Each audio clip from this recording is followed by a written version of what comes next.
सच्चिदानन्दरूपाय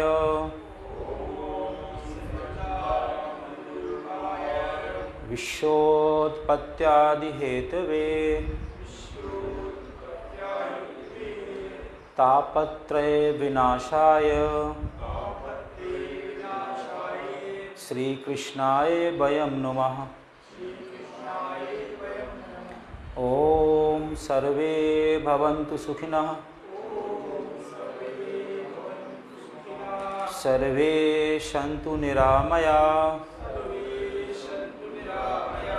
सर्वे भद्राणि पश्यन्तु, मा कश्चित् दुःखभाग् भवेत्। ओम शांति शांति शांति।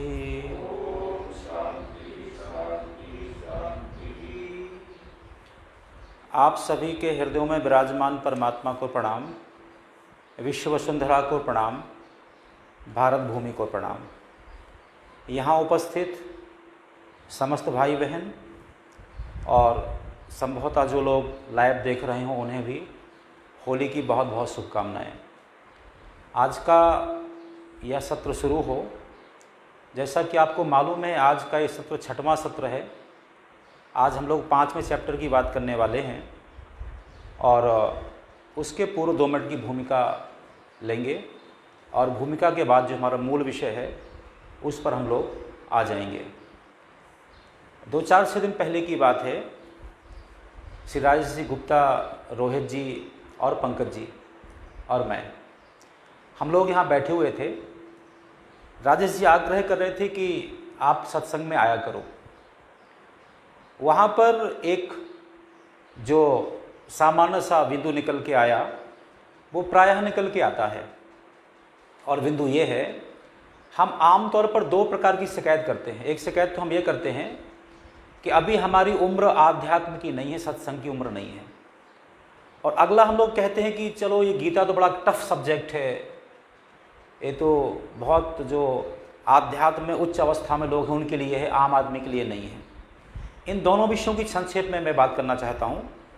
इस बात का जवाब उसी दिन दिया जा सकता था, लेकिन सामूहिक रूप से कहने पर उसका कुछ अलग ही आनंद रहता है। तो प्रथम बात तो मैं कहना चाहता हूँ, हमें हमारे दिमाग से यह भ्रम निकाल देना चाहिए कि आध्यात्म की उम्र, अच्छा बनने की उम्र, सत्संग करने की उम्र एक 60 वर्ष के बाद, 70 वर्ष के बाद या 80 वर्ष के बाद है। हम सभी जानते हैं कि हमारे जो आध्यात्म के हमारे जो ग्रंथ हैं, जो हमारा वांग्मय है, उसमें अनेकानेक महापुरुषों की दृष्टांत हैं, चर्चाएं हैं। हमें सबको मालूम है ध्रुव कितने वर्ष के थे, प्रहलाद कितने वर्ष के थे। हम ध्रुव प्रहलाद की बात तो करेंगे, कथा तो सुनेंगे उनकी, पर यह बात नहीं मानेंगे कि आध्यात्म में प्रवेश के लिए भी उम्र, जो प्रारंभिक उम्र है वही जरूरी है। हम देखते हैं जो सामान्य स्कूलिंग होती है, सामान्य स्कूलिंग में भी बच्चों के नर्सरी केजी में जो प्रवेश होते हैं या जो फर्स्ट सेकंड थर्ड में प्रवेश होते हैं वो अर्ली एज में होते हैं। ऐसा हो सकता है कोई अपवाद मिल जाए जीवन में कि जिनकी उम्र बहुत ज़्यादा हो गई और फिर उन्होंने स्कूल में पढ़ना शुरू किया। ये आध्यात्म का स्कूल भी ठीक वैसे स्कूल है। हम देखते हैं कि जो भगवत गीता को सुनाने वाले कृष्ण हैं और जो सुनने वाले अर्जुन हैं, दोनों के दोनों युवा हैं। हम भगवान श्री राम की बात करते हैं, भगवान श्री राम का उम्र जो है, जो उन्होंने उपदेश किया उत्तरकांड में, तो वो यंग थे। वो सभी को जो उपदेश दिया वो यंग थे वो। तो हमें हमारे दिमाग से एक भ्रम निकालना चाहिए कि आध्यात्म में प्रवेश करने के लिए किसी खास उम्र की आवश्यकता है। अच्छा तो यह है कि हम अर्ली उम्र में भी उसमें प्रवेश ले लें, ध्रुव प्रहलाद की तरह। यदि ना ले पाए तो जब होश आए तब ले लें। मैं कुछ पंक्तियां यहां निवेदित करना चाहता हूं। इतिहासों को रचने वाली होती एक जवानी, इतिहासों को रचने वाली होती एक जवानी, अपने हाथों जो लिखती है अपनी अमर कहानी। जितने इतिहास में कोई बड़े बड़े काम हुए हैं उसमें जो उम्रदराज लोग हैं उनकी भी भूमिका रही, चूंकि यंग अवस्था में उनने भी कुछ अच्छे काम किए होंगे, पर जो आमूलचूल परिवर्तन किए गए पूरे संसार में वो युवाओं के द्वारा किए गए हैं। एक जैसे हम लोग कहते हैं साहब हम तो काम ये तब करेंगे जब हम लोग उम्रदराज लोग हो जाएंगे। यदि आपके संस्कार पूर्व से अच्छे कामों को करने के नहीं रहे तो बाद में आप नहीं कर सकते। जब आपके हाथ आपका साथ नहीं दे रहे हैं, आपका मस्तिष्क आपका साथ नहीं दे रहा है, फिर अध्यात्म में क्या जाएंगे आप। यहां मैं 2 पंक्तियां मैं निवेदित करना चाहता हूं। जर्जर देह कांपती जिह्वा, जर्जर देह कांपती जिह्वा, मति भ्रम होता नित्य जिन्हें, वृद्ध करेंगे क्या परिवर्तन, बैंत चाहिए स्वयं उन्हें। माने जब हमारा शरीर हमारा साथ नहीं दे रहा है उस समय हम आध्यात्म की बात क्यों करते। जो बच्चा माँ की गोद में अभी खेल रहा है हमें उसमें आध्यात्म प्रवेश क्यों नहीं दिलाना चाहिए उसके लिए। तो एक बात तो शायद यह बात स्पष्ट हुई होगी कि हमारा यह क्वेश्चन व्यर्थ का क्वेश्चन है कि आध्यात्म में प्रवेश के लिए हमें कोई खास उम्र की आवश्यकता है। जब आपको बोध हो, यदि आप अर्ली एज में है तो आप सो फॉर सो गुड, बहुत अच्छी बात है ये। उस समय संयोग से हमें मौका नहीं मिला, तो जब आपको ऐसा समझ हो तब से प्रवेश कर लेना चाहिए, नंबर 1। नंबर 2, हम लोग ये शिकायत करते हैं कि साहब जो भगवत गीता है या वेदांत है बहुत टफ है, तो हमें तो बहुत आसान आध्यात्म में प्रवेश चाहिए है। यहां पर एक रोचक बात यह है कि आध्यात्म एक ऐसा विषय है, वही पुस्तक प्राइमरी क्लास के लिए है जो आध्यात्म में प्रवेश कर रहा है, वही पीएचडी के लिए है।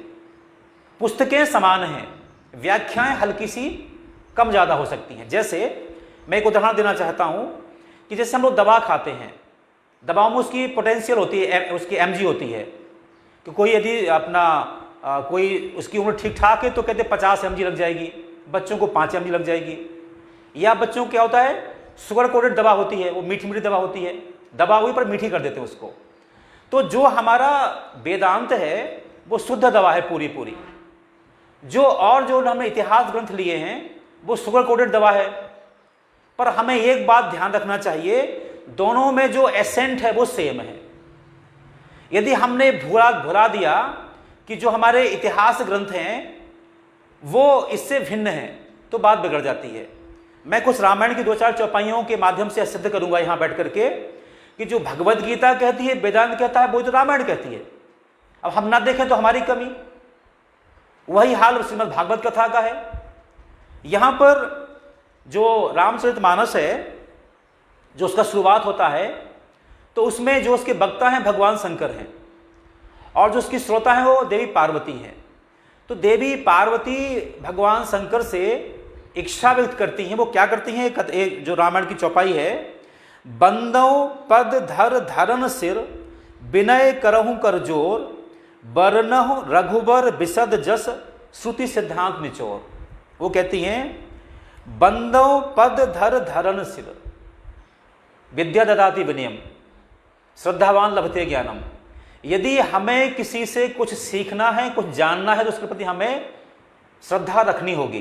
तो पार्वती जी ने क्या किया, बंदौ पद धर धरन सिर, अपना सिर जमीन पर रख करके उनकी वंदना की। विनय करहु कर जोर, हाथ जोड़ करके मैंने निवेदन किया। और क्या निवेदन किया, बरनहु रघुवर विशद जस, जो भगवान श्री राम का यश है उसका विस्तार से वर्णन करिए। क्यों करिए, श्रुति सिद्धांत निचोर। माने रामचंद्र जी का जो जीवन चरित्र है वो एंटरटेनमेंट के लिए हमें नहीं सुनना है। वो क्यों सुनना है, श्रुति सिद्धांत निचोर। माने राम के चरित्र के माध्यम से श्रुति के सिद्धांतों का प्रतिपादन कैसे हो वो बात करिए। ये वाली बात सामने आती है।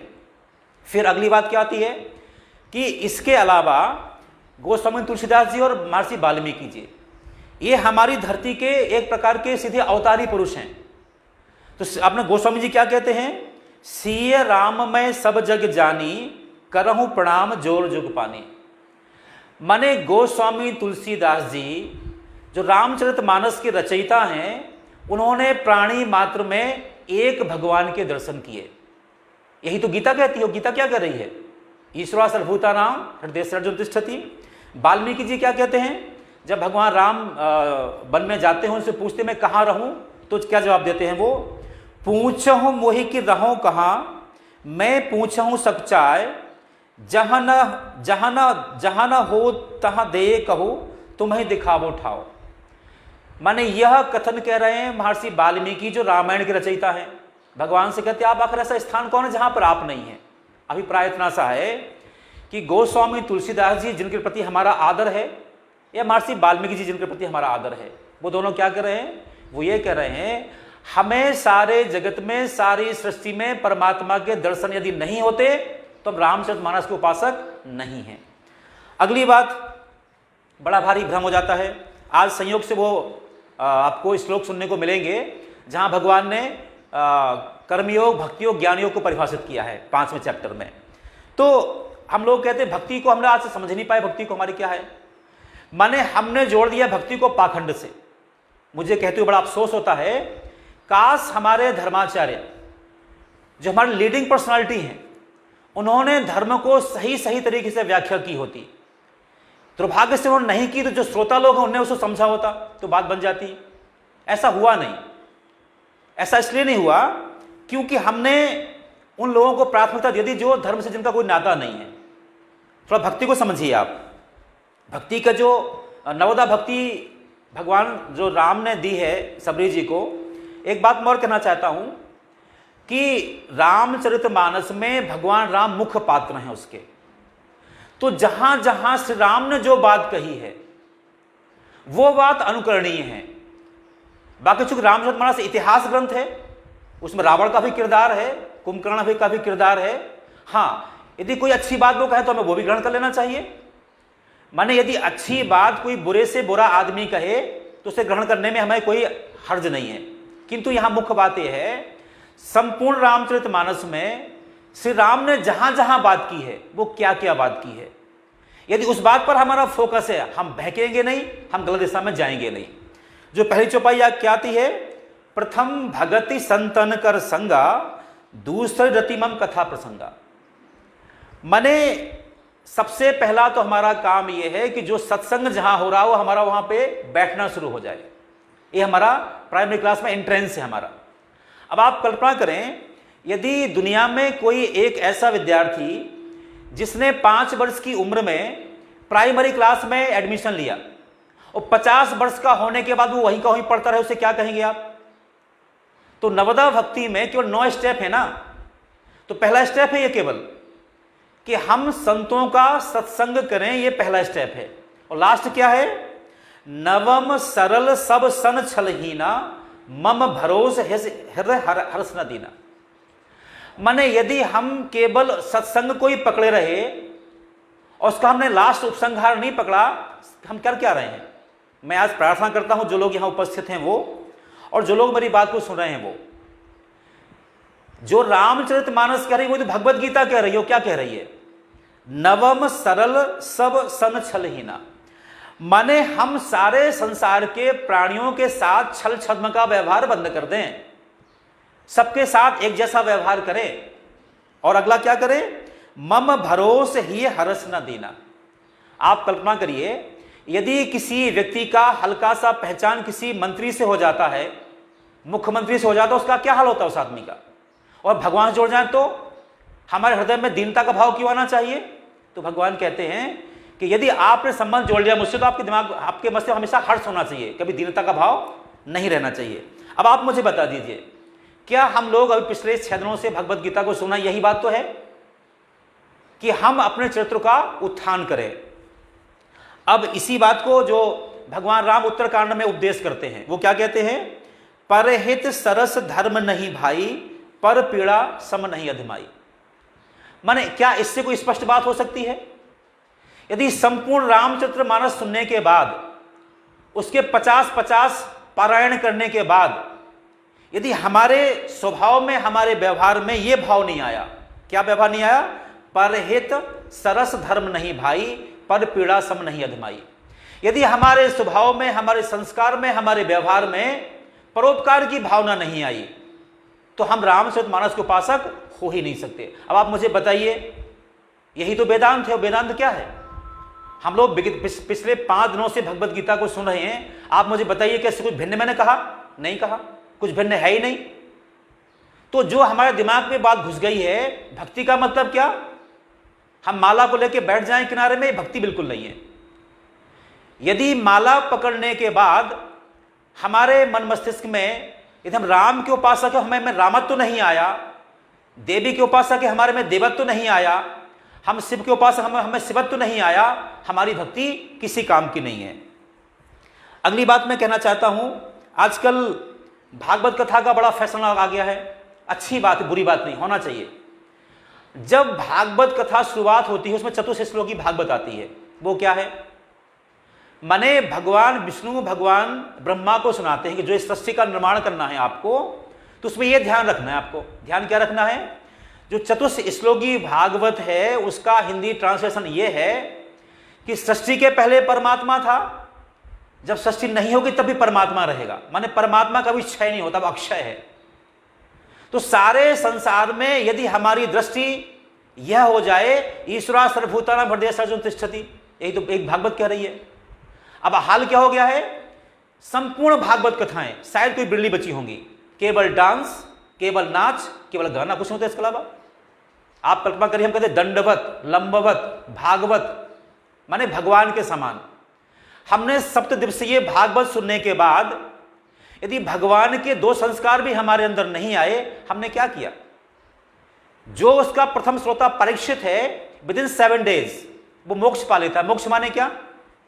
उसकी भी मृत्यु हुई, नाग ने उसे डसा, वो नहीं, जो प्रारब्ध में था वो हुआ, पर उसे मृत्यु का एहसास नहीं हुआ। जो कठोपनिषद जैसी बात, उसे लगा ही नहीं कि कोई मृत्यु चीज होती है। जो 2nd चैप्टर में था, बासांस जीर्णा यथा विहाय नवानि गृहाति नरो प्राणी। जैसे हम पुराने वस्त्रों को छोड़कर के नए वस्त्र धारण करते हैं, वैसे हमारी देह है। माने जो परीक्षित भागवत श्रीमद् भागवत कथा का प्रथम श्रोता है, उसने क्या परिवर्तन पाया? माने विद इन 7 डेज उसे ये एहसास हो गया कि हमारा जो शरीर है क्या क्षणभंग हो रहे, तो बदलना ही बदलना है। उससे मृत्यु का भय नहीं हुआ। हमने क्या किया? कितनी सुनी भागवत आपने? हमने 108 सुन ली है। आप पे चेंज क्या आया? कुछ भी नहीं आया। अब मैं जानना चाहता हूं यहां पर जो लोग यहां उपस्थित हैं, आप मुझे बताइए, जो रामचरितमानस कह रही है, जो भागवत कथा कह रही है, वो तो गीता कह रही है। तो जो मैं शुरू में आपसे कहा, हमें हमारे दिमाग से 2 बातें निकाल के फेंक देनी चाहिए कि सत्संग की उम्र एक खास उम्र होती है। प्रथम बात है, सत्संग की उम्र वही उम्र है जब आपको बोध हो जाए कि हमें सत्संग करना चाहिए। तो ये जीवन हमारा कब क्या हो जाए पता नहीं। आज हम यहां बैठे हैं, कल क्या हो जाए किसी को ठिकाना नहीं। तो जो ये कहावत है ना कि काल करे सो आज कर, आज करे सो अब। हम अच्छे काम में कोई मुहूर्त क्यों देखते हैं? आज यदि हम लोग यहां बैठे हैं, भगवान ना कर कोई यहां विपत्ति आ जाए, क्या हम मुहूर्त देखेंगे हमें उठने का? नहीं देखेंगे, तुरंत भाग जाएंगे यहां से। तो अच्छे काम का देखने का कोई भी मुहूर्त नहीं है। जो जब राम का राज्याभिषेक होता है, तो जो अपना वशिष्ठ है वो राम जी से, अपना भरत जी से, अपना दशरथ जी से कहते हैं कि जब भी शुभ घड़ी में हो तभी उनका जो है शुभ घड़ी करिए, तभी वो अच्छा मुहूर्त है वो। मैं आप प्रार्थना करना चाहता हूं, हमारी समस्याएं क्या हो गई हैं? हमारी समस्याएं ये हो गई हैं कि हमने कुछ ऐसे लोगों को अपना आदर्श मान लिया, हमने ऐसे लोगों को संत मान लिया जिनमें संतत्व का एक भी लक्षण नहीं है। राधे माँ, निर्मल बाबा, आसाराम, राम रहीम, रामपाल। जब हमारे ऐसे लोग हमारे आदर्श होंगे, हम तो गड्ढे में जाएंगे ही जाएंगे। एक और बात, यहां श्रद्धेय बादल जी नहीं है, आजकल एक फैशन हो गया है, नए सरकार पैदा हो रहे हैं। वो है, चूंकि ये बात सुन रहे हो कि मैं जो बात करूं झूठ तो बोलता नहीं हूं। एक भारी भरकम सरकार हमारे यहाँ पैदा हुए थे आज से कुछ साल पहले। उनके नौगांव में भक्त रहते थे, उनके भय से उनको MP से UP भागना पड़ा था। ये थे वो सरकार। आप कल्पना करिए हमारी सोच कहां चली गई है। मैं किसी संत की निंदा नहीं कर रहा हूं, मैं केवल मैं इतना सा कह रहा हूं कि संसार में कोई चमत्कार होता ही नहीं है, कोई चमत्कार नहीं होता है। यदि चमत्कार होता तो मैं प्रार्थना करता हूं आज इस लाइव के माध्यम से, जो भगवान हमारे आसपास आजकल नए पैदा हुए हैं उनसे प्रार्थना करता हूं हाथ जोड़ करके कि भगवान ये जो कोरोना हमारे देश में फैला इसको आप दूर कर दीजिए। हम आपके चरण धोएंगे और चरणामृत पिएंगे। ऐसा क्यों नहीं हो रहा? वहां कैंसर ठीक हो रहा, TB ठीक हो रहा, सब ठीक हो रहा, पर कोरोना ठीक क्यों नहीं हो रहा? हमारा जलाई मुक्त हो जाए, हम इतनी बात मान जाएंगे? मेरी आपसे प्रार्थना यह है कि हम आध्यात्मिकता से ओतप्रोत तब हो सकते हैं जब हमें हमारा कुछ बोध हो। इस भूमिका के बाद मैं अपनी बात रखूंगा। आज मैंने हल्का सा परिवर्तन किया है। परिवर्तन यह है कि हम लोग जो मैं श्लोक बोलूँगा आप सब उसको दोहराएंगे, फिर मैं उसको अन्वय बोलूँगा मैं, ताकि आप, चूंकि बात क्या होती है, बात ये होती है कि मैंने हमेशा आप लोगों से कहा कि आप पढ़ करके घर से आइए, कोई हम लोग आपस में संवाद भी कर सकते हैं, क्वेश्चन भी कर सकते हैं, पर ऐसा हुआ नहीं। चूंकि सच बात यह है कि 1 घंटे के प्रवचन के लिए मुझे कम से कम 10 घंटे मेहनत करना पड़ती है, तो आपका वो 10 घंटे बच जाते हैं, ये फायदा हो जाता है। पर मुझे ऐसा एहसास हुआ, मुझे लगा कि पहले मैं श्लोक को बोलूं, फिर आप बोलें, फिर उसका अन्वय है, उसका शब्द का अर्थ वो आपको मैं बता दूं, तो फिर आपको बात समझ में आएगी जो मैं कह रहा हूं वो ठीक कह रहा हूं, गलत कह रहा हूं मैं। तो हम लोग जो चैप्टर 5 है आपका भगवद गीता का, जो उसका पहला श्लोक है, उसमें जो अर्जुन है प्रश्न कर रहे हैं भगवान से। और मजेदार बात क्या है, जो मैंने पूर्व में आपसे कहा था, एक अच्छे विद्यार्थी की, एक अच्छे जिज्ञासु की ये क्वालिटी है कि जब तक उसे बात समझ में ना आ जाए तब तक उसे बिना संकोच के बार बार पूछना चाहिए। और अच्छे शिक्षक, अच्छे गुरु की विशेषता है कि जब तक उसका श्रोता, उसका शिष्य बात संतुष्ट ना हो जाए तब तो उसे बार बार कहना चाहिए। अब यहां अर्जुन क्या कह रहे हैं, आप सब दोहराएंगे मेरी बात को। संन्यासम कर्मणाम कृष्णः, संन्यासम कर्मणाम कृष्णः, पुनः योगम च संससि, यत् श्रेयः एतयो एकम्, यत् श्रेयः एतयो एकम्, तत्मे ब्रूहि सुनिश्चितम्। इसका जो शाब्दिक अर्थ है वो संन्यासम माने संन्यास, कर्मणाम माने कर्मों के, पुनः माने फिर, योगम माने कर्मयोग, योग से मतलब यहाँ कर्मयोग से मतलब है, चा माने भी, संसस्य माने प्रशंसा करते हो, यत माने जो, श्रेयः माने श्रेष्ठ हो, एतयो माने इन दोनों में से, एकम माने एक, तत् माने वह, मे माने मेरे लिए, ब्रूहि माने कहिए, सुनिश्चित माने निश्चित रूप से।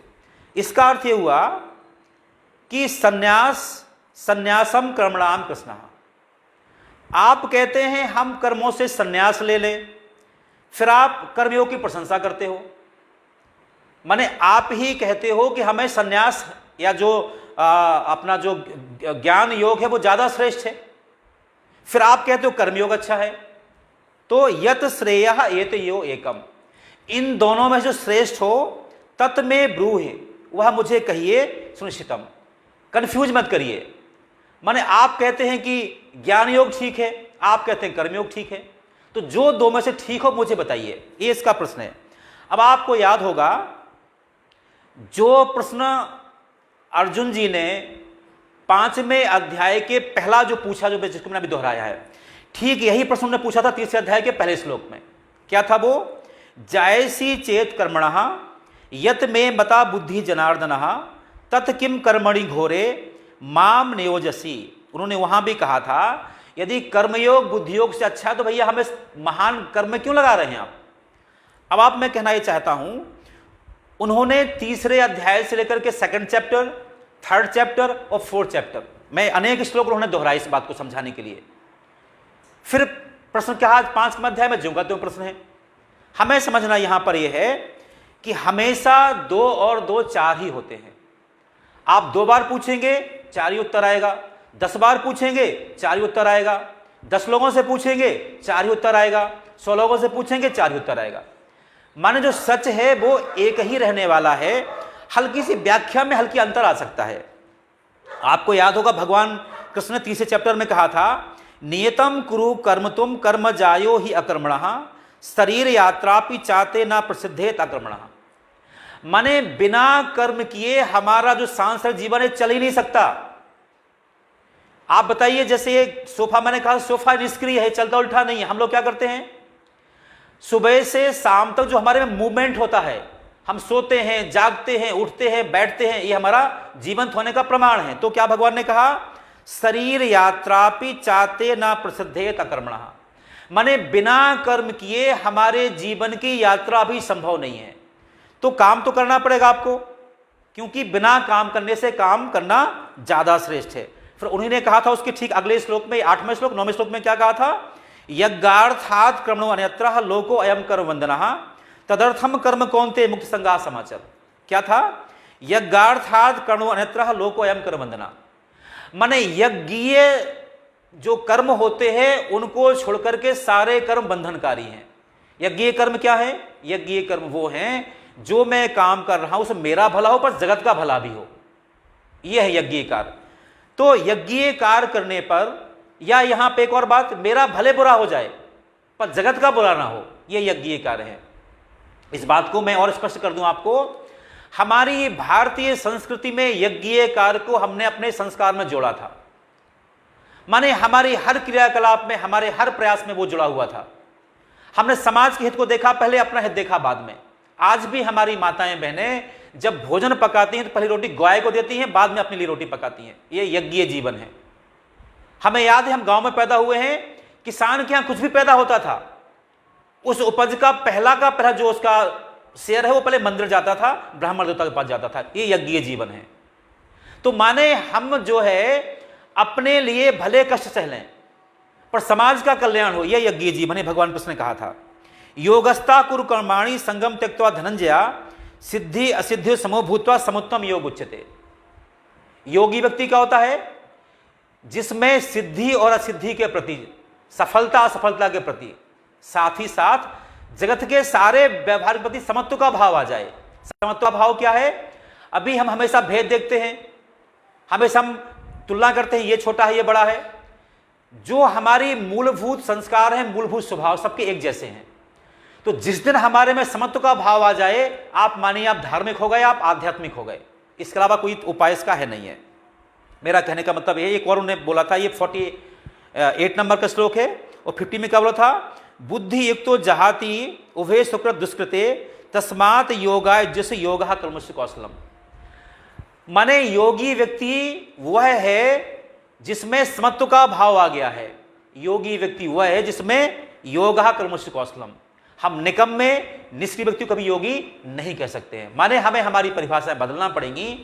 अभी तक माने क्या, हमने ये मान लिया था कि आध्यात्म है, सन्यास है, कुछ खास लोगों के लिए है। गीता एक ऐसा ग्रंथ है जितना उपयोगी एक सन्यासी के लिए है उतना एक गृहस्थ के लिए है। माने धरती पर जो एक बौद्धिक व्यक्ति है सबके लिए जरूरी है। जैसे इसके पूर्व मैंने रामचंद्र मानस की बात की थी। हमारी समस्या क्या है? हम समुद्र का मंथन करते हैं और हम क्या करते हैं, उसका मक्खन, उसका जो उसके रत्न है वो हम लेते हैं, बाकी हम परवाह नहीं करते। हमारी माताएं बहनें घर में घी मत्ती हैं और मट्ठे के माध्यम से हम क्या करते हैं कि उसका जो मक्खन वो हम लेते हैं, बाकी की हम परवाह नहीं करते। हमारी परेशानी क्या है?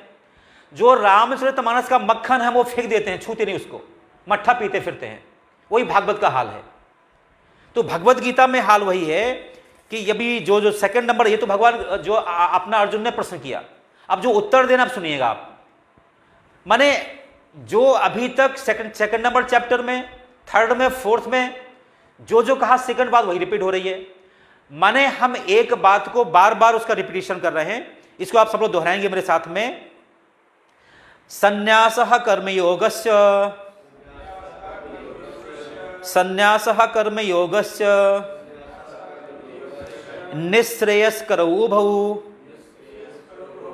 तयोस्तु कर्म संन्यासात्, तयोस्तु कर्म संन्यासात् कर्मयोगो विशिष्यते।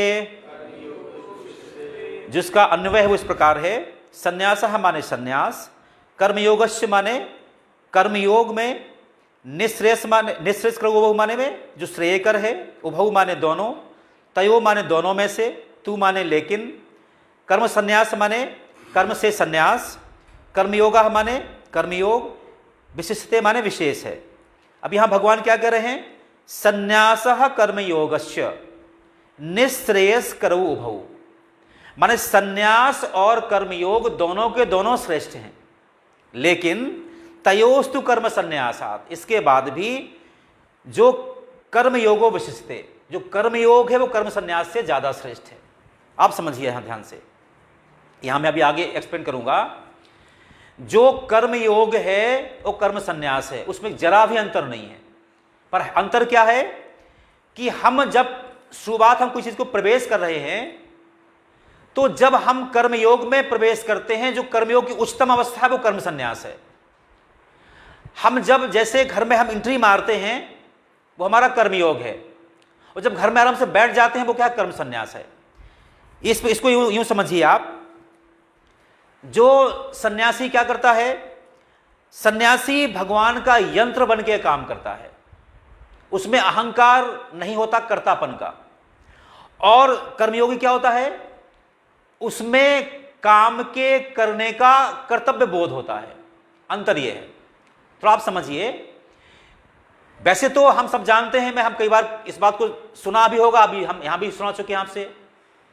हम सुबह से शाम तक जो अपना प्लानिंग करते हैं, माने एक दिन का प्लानिंग भी हमारी मन मर्जी से नहीं होता, और हम अहंकार क्या पालते हैं, मैंने ये कर दिया, मैंने वो कर दिया, मैंने वो कर दिया। तो कर्म संन्यास क्या है? कर्म संन्यास ये है कि आप जो भी कर रहे हो सच क्या है, भगवान के यंत्रवत बन के कर रहे हो। आप में वो हिम्मत नहीं है जो आप चाहो वो कर लो, जब तक भगवान की कृपा नहीं होगी तब तक। तो कर्मयोग क्या है? कर्मयोग में व्यक्ति को यह बोध होता है कि जो मैं कर्म कर रहा हूं उसका उत्तरदायित्व भी मेरे ऊपर है। और कर्म संन्यास क्या है? उसमें उत्तरदायित्व लेने की आवश्यकता ही नहीं है। जैसे हमारा सूर्य है, सूर्य निकलता है सुबह सुबह, रोज निकलता है, वो सर्दी हो, गर्मी हो, बरसात हो, कुछ भी हो, सूर्य रोज निकलता है। सूर्य कभी भी ये परवाह नहीं करता कि मेरे जागने से कौन जागा कौन सोया। जो जाग गया अच्छी बात, जो सोया वो अच्छी बात। माने सूर्य अपना काम अनादि काल से आज तक निरंतर करता आ रहा है, एक जैसा करता आ रहा है। सर्दियों में लेट नहीं होता, गर्मियों में वो जल्दी नहीं करता, उसका अपना काम है। तो कर्म संन्यास ये है, जो व्यक्ति अपना सारा काम करता है, नियमित करता है, अच्छे से करता है, पर इस बात की परवाह नहीं करता कि जो परिणाम आया कोई सोया कि जागा, उसकी परवाह नहीं करता, एक कर्म संन्यास है। कर्मयोग क्या है? कर्मयोग चिंता करता है कि जो मैंने पुरुषार्थ किया उसका परिणाम आया कि नहीं आया। और चिंता कौन करता है? कि जो उपदेश दे रहा वो भी। माने कर्मयोग और कर्म संन्यास की जो भगवान कृष्ण उपदेश कर रहे हैं वो भी चिंता करते हैं। क्या चिंता करते हैं? हमने देखा था, यदा यदा ही धर्मस्य ग्लानिर्भवति भारत अभ्युत्थानाम धर्मस्य तदात्मनाम सृजाम्यहम्। मैं क्यों पैदा होता हूं? माने धर्म, अपना ये धर्म की स्थापना के लिए। उनका भी क्या है? कर्तव्य बोध है। माने जो कर्म योग और कर्म संन्यास की जो उपदेश दे रहे हैं भगवान कृष्ण, जब वो भी हम जैसे मनुष्य बन के यहां पर आते हैं तो वो कर्मयोग करते हैं सबको दिखाने के लिए। क्या कहते हैं इस कहने क्या थी आवश्यकता थी उनको? यदा यदा ही धर्मस्य ग्लानिर्भवति भारत अभ्युत्थानाम धर्मस्य तदात्मनाम सृजाम्यहम्। माने मैं खुद इसका सृजन करता हूं। माने क्या? कर्तव्य बोध आया। तो हम एक आम आदमी के लिए यह आवश्यक है कि हमें कर्तव्य बोध होना चाहिए। हमें कर्तव्य बोध नहीं होगा, हम कर्तव्य से भटक जाएंगे। हम सब उतना, हमारा लेवल तो उतना ऊपर का है नहीं है। मैं कहना यहां पे ये चाहता हूं कि भगवान कृष्ण ने यहां पिछले चैप्टर में भी ज्ञानी और कर्मयोग को समझाते हुए कहा था, ईश्वरः सर्वभूतानां हृदय से अर्जुन तिष्ठति भ्राम्यम सर्वभूतानि यंत्र रोणानी माया। ये भगवान कृष्ण कह रहे थे। ये कहां कह रहे थे? चैप्टर नंबर 18 का 61 नंबर श्लोक है। माने हम सब के अंदर जो भगवान का तत्व बैठा हुआ है और ये शरीर क्या है? यंत्रवत काम कर रहा है, उसकी प्रेरणा से। ये ज्ञान योग है। और कर्मयोग जो मैं पूर्व में बोल चुका हूं, अभी 2 मिनट पहले बोला मैंने श्लोक को, यज्ञार्थात् कर्म अन्यत्रः लोकोऽयं कर्म बन्धनः तदर्थम कर्म कौन्तेय मुक्त संगा समाचर। हम यज्ञीय कर्म करें। समझिए दोबारा इस बात को लेकर के। माने ज्ञानी और कर्मयोगी में इतना सा अंतर है कि जो कर्मयोगी है वो उत्तरदायित्व का बोध रखता है कि यदि मैं यहां आज सत्संग सुनने आया हूं तो यह मेरा कर्तव्य है कि मैं यहां समझूं, अपने आप को अपग्रेड करूं। ये प्रारंभिक स्थिति है। और जो सन्यासी है उसका क्या है? वो उस लेवल पर पहुंच गया है, तो उसका यहां बैठना ही इस बात को सिद्ध करता है कि वो उस बात को उस अवस्था में पहुंच गया है। जो तीसरा श्लोक है उसको आप सुनिएगा, सब दोहराएंगे मेरे साथ में। गेयः सः नित्य सन्यासी, गेयः सः नित्य सन्यासी यो न द्वेष्टि न कांक्षति निर्द्वंद्वो हि महाबाहो सुखम बंधात् प्रमुच्यते।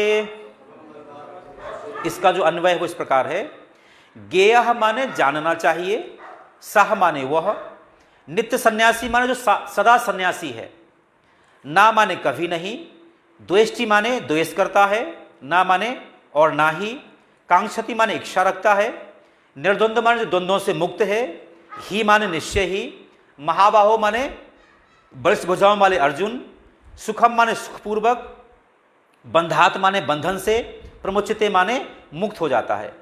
ज्ञेयः सह नित्य सन्यासी, इस पर ध्यान देना हम लोगों को, ज्ञेयः सह नित्य सन्यासी। आज जो कई बार मैं ऐसी बातें अभी बादल जी के आने से पहले मैं कर चुका हूं, मैं फिर से बोलने वाला हूं इसी बात को लेकर के। हमारी परेशानी क्या है? हमारी परेशानी क्या है कि इतनी सारी परिभाषाएं, इतने सारे उपदेश हमारे होने के बाद भी हमारे सामने हम हमारे चश्मे कोई पोंछते ही नहीं है। ज्ञेयः सह नित्य सन्यासी, उसे हम नित्य सन्यासी जाने। किसे जाने? ना द्वेष्टि ना कांक्षति, ना दूसरों से जो द्वेष करता है, ना कोई अपेक्षा रखता है, जो निर्द्वंद है, द्वंद्वों में नहीं पड़ता। द्वंद्व माने ये करूं कि वो करूं। अब आप समझिए एक एक शब्द को लेकर के। द्वेष्टि माने क्या होता है? द्वेष हम वहां हो जाता है जहां द्वैत का भाव पैदा होता है। द्वैत का भाव क्या है? हम सब संसारी मनुष्यों में यह आम प्रवृत्ति होती है कि यदि हमारे बगल में हमारे भाई का घर बन रहा है और इस बगल में पड़ोसी का घर बन रहा है, तो हमें हमारे भाई के घर बनने से हमें द्वेष नहीं होगा, हम उसे अपना घर मानते हैं। पड़ोसी घर से हमें द्वेष हो जाएगा, ये घर तो हमसे अच्छा बना जा रहा है। माने जिस समय हमारे मन में द्वैत का भाव पैदा हुआ, हम द्वेष के चक्कर में फंस जाएंगे। आज यही हाल सन्यासियों का है। मेरा आश्रम बड़ा कि उसका आश्रम बड़ा, शिष्य मेरे सामने ज्यादा बैठे, शिष्य उसके सामने ज्यादा बैठे, यही तो हो क्या रहा है।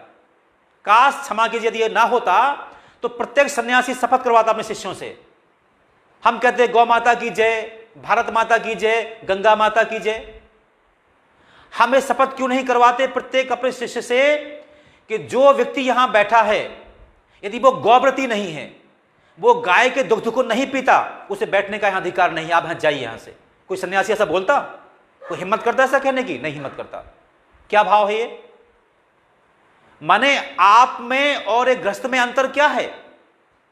गृहस्थ अपने बीवी बच्चों के चक्कर में बिता हुआ है कि मेरा ये घर, मेरा वो शिष्यों के चक्कर में बिता हुआ है। मतलब क्या निकला आपका? द्वेष तो आपका झुका तो है ना, द्वेष कब नहीं होगा। हम कहते हैं बहता पानी रमता जोगी।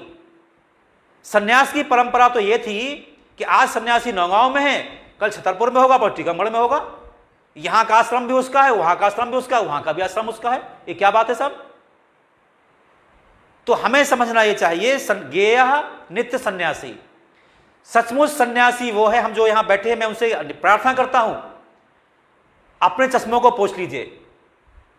श्रद्धेय बादल जी, मैं वो बात कह चुका हूं थोड़ा देर पहले कि एक व्यक्ति को एक सन्यासी में बड़ी श्रद्धा थी उनकी, उस व्यक्ति को यूपी भागना पड़ा था, एमपी छोड़ करके। बात ये सत्य है झूठ है बात? हम ऐसे लोगों के पीछे क्यों पड़ते हैं? ये झूठ नहीं, सच बात है, सामने आप बैठे हुए हैं। ये हाल सबका हाल है। ये यदि हम सन्यासी होने में हमें द्वेष का भाव बना रहा, सन्यासी कैसे हैं हम? सन्यासी तो वो होता है जो पानी में बहते बिच्छू को बार बार बचाता, वो डंक मार दे, वो स्वभाव नहीं छोड़ता। वो प्राणी मात्र में एक परमात्मा के दर्शन करता है। वो सन्यासी नहीं होता। हमारे शिष्य ने हमारी बात नहीं मानी तो शिष्य को यहां बात होना पड़ा, छोड़ करके यहां से यूपी भागना पड़ा शिष्य को। ये सन्यासी नहीं होते, ये द्वेष रखते हैं लोग। कांक्षति माने क्या? मैं पूर्व में कह चुका हूं कि बिना अपेक्षा के कर्म संभव है ही नहीं। यदि आप सब जो यहां विराजमान हैं, यदि आपके मन में ये अपेक्षा ना होती, आकांक्षा ना होती हमें सत्संग में जाना, तो आप क्यों आते यहां पे? माने आपके मन में आकांक्षा थी कि आप यहां सत्संग में जाएं, वहां से कुछ लाभार्जन करें, तो हमारी आकांक्षाएं वो बुरी नहीं होती जिनमें यज्ञीय भाव रहता है। बुरा क्या होता है? तृष्णा बुरी होती है। एक नीति श्लोक जो है मनुस्मृति में, यथ पृथिव्याम बुरुयम हिरण्यम प्रसवा स्त्रियः एकस्यापि न पर्याप्तम तस्मात् तृष्णाम परित्यज्य। इसका अर्थ क्या हुआ? यथ पृथिव्याम, इस पृथ्वी का, व्रियम माने सारे के सारा अन्य, सारे के सारा सोना, सारे के सारे पशु और सारी की सारी स्त्रियां। ध्यान दीजिए, माने सारी धन संपदा इस धरती के लिए किसी एक व्यक्ति को भी मिल जाए तब भी वो संतुष्ट नहीं होता, कुछ और चाहता है वो। ये बुरा है। सन्यासी क्या है? जो हमारा जो वेदांत है, वेदांत के 3 मूलभूत ग्रंथ हैं, उनमें से एक ब्रह्मसूत्र है, एक है उपनिषद और अगला है भगवत गीता, जो हम अभी देख रहे हैं। उपनिषद का पहला मंत्र है ओम ईशावास इदम सर्वम यत किंचित जगत्याम जगत तेन तक्तेन भुंजीता मा गर्धा कशधनम, जो पूर्व में अभी कहा गया था यज्ञार्थात् कर्मणो अन्यत्र लोको अयं करबंधना। इसका मतलब क्या हुआ? जो व्यक्ति सारे संसार की संपदा को ओम ईशावास इदम सर्वम यत किंचित जगत्याम जगत, जो सारे जगत में किंचित मात्र भी कुछ है वो सब परमात्मा का या परमात्मामय है। आज हम जो लोग यहां विराजमान है, साहू जी, आज आप साहू जी हैं, पता है पिछले जन्म में आप क्या थे, अगले में क्या होंगे? क्यों ठेका ले रखा है आपने या हमने ठेका ले रखा है? मैं आज रमाशंकर मिश्रा हूं, पिछले जन्म मुझे पता है मैं कौन था, वो अगले में कौन होने वाला हूं। तो ये सारा जो संसारिक संपत्ति है, सबकी संपत्ति आपकी नहीं है, आप उसके माध्यम बने हैं। आप मीन्स हम सब लोग, हम उसके माध्यम में, हमें क्या करना चाहिए? तेने तकते न भुंजी था। ये हमारी भारतीय संस्कृति का सौंदर्य है, जो मैंने पूर्व में आपसे कहा था कि हमारी माताएं आज भी यज्ञ जीवन को परिभाषित करती हैं, भले वो उसको समझ नहीं पाती हैं। हम खाना पकाएंगे, पहली चिंता हम गाय की चिंता करेंगे, अंतिम चिंता कुत्ते की चिंता करेंगे। तो तीन तख्ती ने भुंजी था मां गर्था कशधनम। हम त्याग पूर्वक इसका उपयोग करें। यदि हमें 2 रोटी खाने से हमारा पेट भर जाता है तो स्वाद की भाई 4 रोटियां क्यों खाना? जो 2 एक्स्ट्रा है पड़ोसी को हम क्यों ना दे जो भूखा मर रहा है वो? तो आज यहां समझिए सन्यासी कौन है?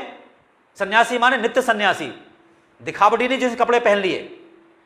जो आचरण सन्यासी है, जो ना किसी से द्वेष रखता है, ना कोई आकांक्षा रखता है और निर्द्वंद है। निर्द्वंद कौन रह सकता है? निर्द्वंद वह रह सकता है जिसे अपेक्षा ही नहीं है कोई। चूंकि जो यदि वो द्वंद्व में रहेगा तो क्या रहेगा? संशयात्मा विनश्यति, भगवान पहले कह चुके हैं। संशय आया वो आपका विनाश सुनिश्चित है। मैं यहां पर कहना ही चाहता हूं, हमें आज अपनी आंखों के चश्मों को पोंछ लेना चाहिए, जिन्होंने चश्मे लगा के रखे हैं। हमारी धरती पर सन्यासी चलते फिरते देवता हैं, चलती फिरती देव प्रतिमाएं हैं। जो परमात्मा भी स्वयं यहां पर जब आते हैं तो वो भी जो संतों को साथ साथ लेके आते हैं। संतों की धरती पर परम आवश्यकता है, पर आवश्यकता हमारी इतनी सी है कि हम संत और असंत में भेद कर सकें। मैं इस बात को कहते हुए मुझे बड़ा अफसोस है, पर प्रसंगवश मैं कह देता हूं, हमारे देश के लगभग 4 देश के मूर्धन्य सन्यासियों से मेरा बड़ा निकटता से उनका सानिध्य मैंने पाया है। और क्षमा कीजिए, जिनके भारी भरकम नाम है पूरे देश में, जब मैंने उनको ये टेस्ट किया वो सन्यासी मैंने नहीं पाए। अब मैं क्या करूं? मेरा दोस्त किधर है उसमें? माने जो आप समाज के सामने उपदेश देते हो और यदि वैसा आप में आचरण नहीं है, सन्यासी कैसे हो गए आप? एक बार बहुत पहले की बात मैंने सुना, एक सन्यासी को मंच पर मैं प्रवचन करते हुए उन्होंने अपनी व्याख्या में कहा कि ये व्यक्ति प्रेम से बिकता है, पैसे से नहीं बिकता। मैंने उसकी बात को पकड़ लिया। हमने उनको फोन कराया कक्का जी के माध्यम से, कक्का जी ने उनको फोन किया और हमने कहा था महाराज जी आपने उस कथा में कहा था कि हम प्रेम से बिकते हैं, पैसे से हम नहीं बिकते। तो नौगांव के श्रोता प्रेमी बहुत हैं, उसकी अब कमी आपको नहीं होगी। आप महाराज पधारिए यहाँ पर, और महाराज यहाँ पे पधारे। आप कल्पना करिए, जो 5-6 दिन उनका यहाँ रहना रहा बड़ा कष्टप्रद रहा। उन्होंने ऐसा कोई व्यक्ति नहीं था जिसको ने वहां पे उसको माने धुतकारा ना हो। उन्होंने, ये क्या सन्यास है आपका? माने जिस व्यक्ति को हमने पलक पावड़े बिछाकर बुलाया था, हमारा हृदय गदगद था कि संत हमारे पास आने वाला है, वो तो हमें गरिया के भाग गया यहां से। हमारी सारी श्रद्धा ही चौपट हो गई हमारी। मैं आपसे प्रार्थना करता हूं, हम ऐसे काल नेमियों से बचें, और जो सन्यासी संसार में हैं हम उनकी चरण वंदना करें, हम उनको आगे बढ़ाएं।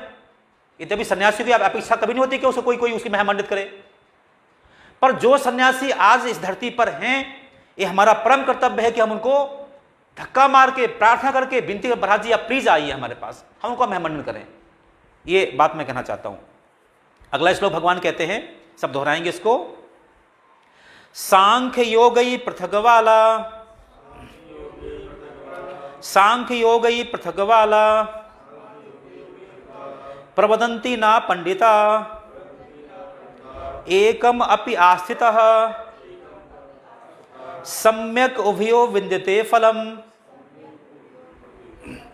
सांख्य माने ज्ञान योग, योगी माने कर्मयोग, पृथक माने भिन्न, बाला माने बच्चे माने अज्ञानी, प्रवदंती माने कहते हैं, ना माने ना की, पंडिता माने विद्वान लोग, एकम माने एक में, अपि माने भी, आस्था माने स्थित है, सम्यक माने पूर्णतः, उभयो माने दोनों का, विदंते माने भोग करता है, फलम माने फल।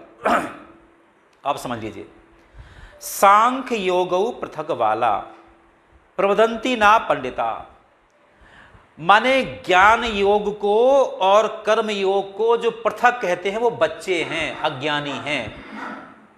प्रवदंती ना पंडिता, जो पंडित हैं विद्वान है वो ऐसा नहीं कहते। दोबारा सुनिए, जो ज्ञान योग और कर्म योग में भिन्नता देखते हैं वो बच्चे हैं, अज्ञानी हैं, ना कि पंडिता, वो माने विद्वान लोग नहीं हैं। वो क्यों नहीं है? एकम अपि आस्थितः, दोनों में समानता है, सम्यक उभयो विद्यते फलम, दोनों एक ही फल को देने वाले हैं।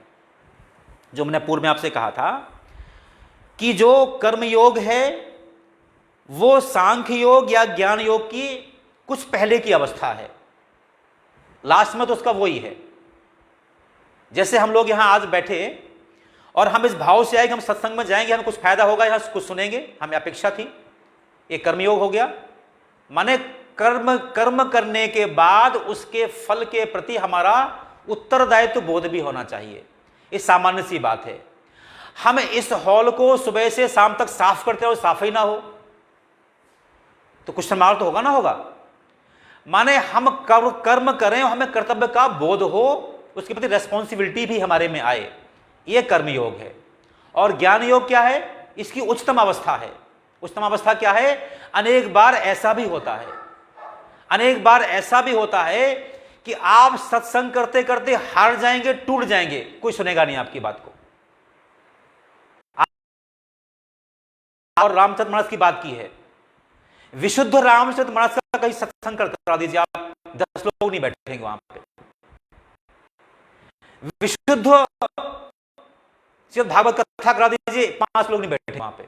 जो मैंने पूर्व में कहा बदल दिखाने से पहले, चतुर्थ श्लोकी भागवत का प्राण है।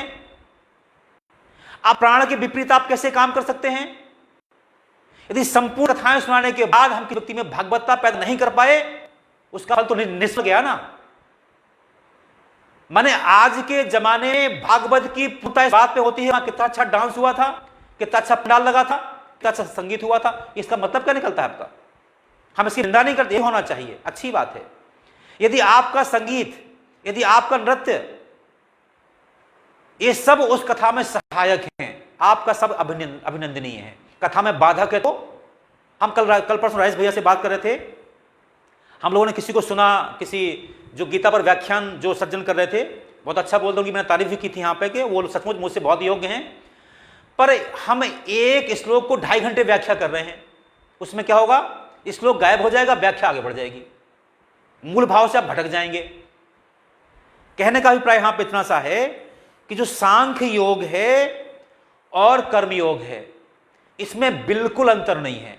अंतर देखने वाले कौन है? बच्चे हैं, अज्ञानी हैं। ज्ञानी इसमें अंतर कभी नहीं देखते। यहां पर हमने परिभाषाएं क्या करके रखी हुई हैं?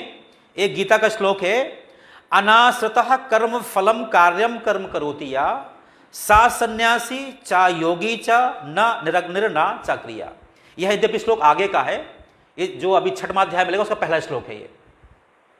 अनाश्रितः कर्म फलम कार्यम कर्म करोति या, ऐसा व्यक्ति जो कर्म तो करता है पर कर्म में फल के प्रति आसक्ति नहीं होती है। एक ज्ञानी की स्थिति है। ज्ञानी क्या करता है, वो टूटता नहीं है।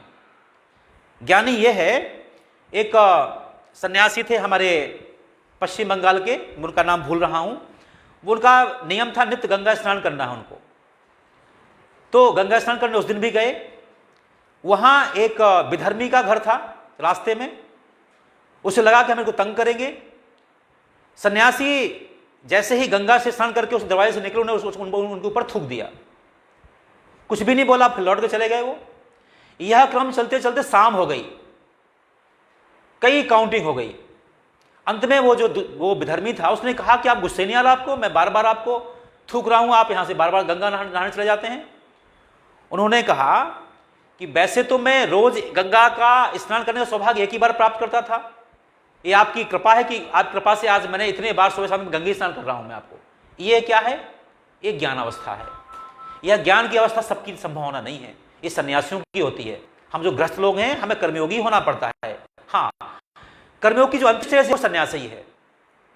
हमारे जीवन में ऐसे 50 प्रसंग होते हैं, हम पूरा पुरुषार्थ से कोई काम करते हैं, पूरी हिम्मत लगाते हैं, फिर परिणाम हमारे अनुकूल नहीं आता।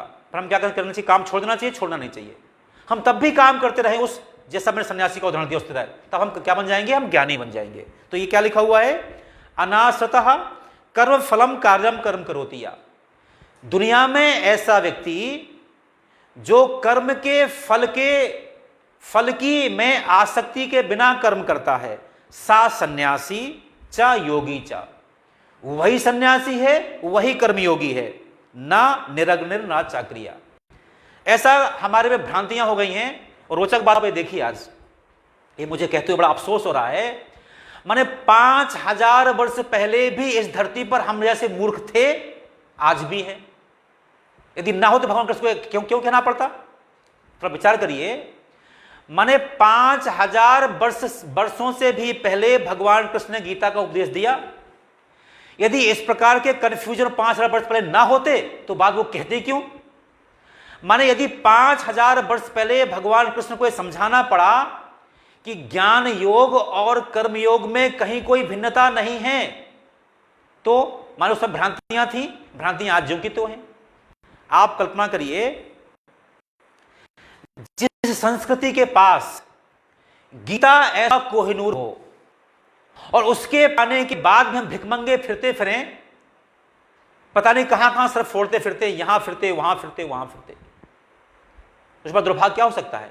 क्यों फिरते हम लोग, हमने मान लिया है सन्यासी माने कौन, ज्ञानी माने कौन, ज्ञानी माने सा सन्यासी चा योगी चा न निरग्निर ना चाक्रिया। हमारी मान्यता है कि सन्यासी वो होता जो आग का स्पर्श नहीं करता। वो भगवे कपड़े क्यों पहना था, वो आग ही अपने आप को, माने वो यज्ञ करता, बाकी अपने लिए खाना नहीं पकाता। ऐसी आम धारणा है, जो सन्यास ले लेता है वो फिर अपने लिए चूल्हा नहीं जलाता। सन्यासी मतलब क्या, इसका भाव क्या था, थोड़ा ध्यान दीजिए।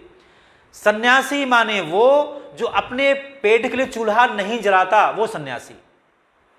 इसका भाव क्या हुआ, जिसके लिए, जिस व्यक्ति ने सारे समाज को अपना घर मान लिया। जो आदिगुरु शंकराचार्य ने सन्यासी परिभाषा करते हुए कहा था, सन्यासी माने वो जो जिसकी समष्टि व्यष्टि बदल गई है, सारा संसार उसका अपना हो गया है। अब साहू जी घर भी मेरा घर, बादल जी घर भी मेरा घर, बाबू जी घर भी मेरा घर, फिर मैं खाना क्यों पकाऊंगा।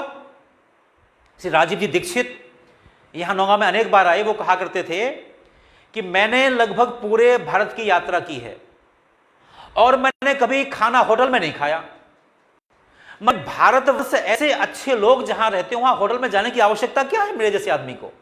मैं जहां जाता हूं पर्चे कर देता हूं कि मैं भाई मेरा नाम राजीव दीक्षित है, मैं समाज के लिए ऐसा काम कर रहा हूं और मैं चाहता हूं मुझे भोजन कराइए, लोग मुझे भोजन करा देते हैं हमारे। उन्होंने कहा आज तक ऐसा एक बार भी नहीं हुआ जिस घर में मैंने कहा मां मुझे भोजन करना हो, किसने मुझे ना किया हो। समझिए, सन्यासी माने वो जो सारे संसार के घरों को अपना घर मान लेता, प्रभु चूल्हा क्यों जलाएगा। सा सन्यासी चा ना निरग्निर ना चाक्रिया। योगी माने क्या, योगी माने निकम्मा नहीं, माने जो काम करता है वो अपने लिए काम नहीं, समाज के लिए काम करता है। योगा कुशलता से काम करता है। तो संसार में वो सन्यासी है जो अपने लिए खाना नहीं पकाता, सारे संसार के घरों को अपना घर मानता है, वो सन्यासी है। योगी माने कौन? जो सक्रिय होता है, उसके 2-4 बीवी बच्चे नहीं होते, सारा संसार उसका अपना परिवार होता है। अब आप मुझे बताइए, मैं आपसे खुद पूछता हूं, क्या ऐसा ज्ञान भापे में चाहिए? आप मुझे बताइए, क्या ऐसा ज्ञान बचपन में चाहिए? काश ये ज्ञान हमें बचपन में मिल जाए, या जब जब शुद्ध हो तब मिल जाए। क्या हम कोई गलत काम कर सकते हैं? एक और श्लोक मैं अभी आप दोहरा चाहता हूं, यद्यपि आगे का श्लोक है। यहां पर भगवान ने ज्ञान की बात करी है और कर्म की बात की। भक्ति माने ये सुन लीजिए, तेषाम ज्ञानी नित्ययुक्तः एक भक्ति विशिष्यते प्रियो ही ज्ञानिनः अर्थर्थम अहम सच मम प्रिया। ये समझ लीजिए आप, तेषाम ज्ञानी नित्ययुक्तः एक भक्ति विशिष्यते, माने ऐसा ज्ञानी जो भक्ति से ओतप्रोत है। समझ लीजिए, प्रियो ही ज्ञानिनः अत्यर्थम अहम, मैं ऐसे ज्ञानियों को, ऐसे भक्तों को बड़ा प्रिय होता हूं। सच मम प्रिया, वो मुझे प्रिय होते हैं। दोबारा समझ लीजिए आप,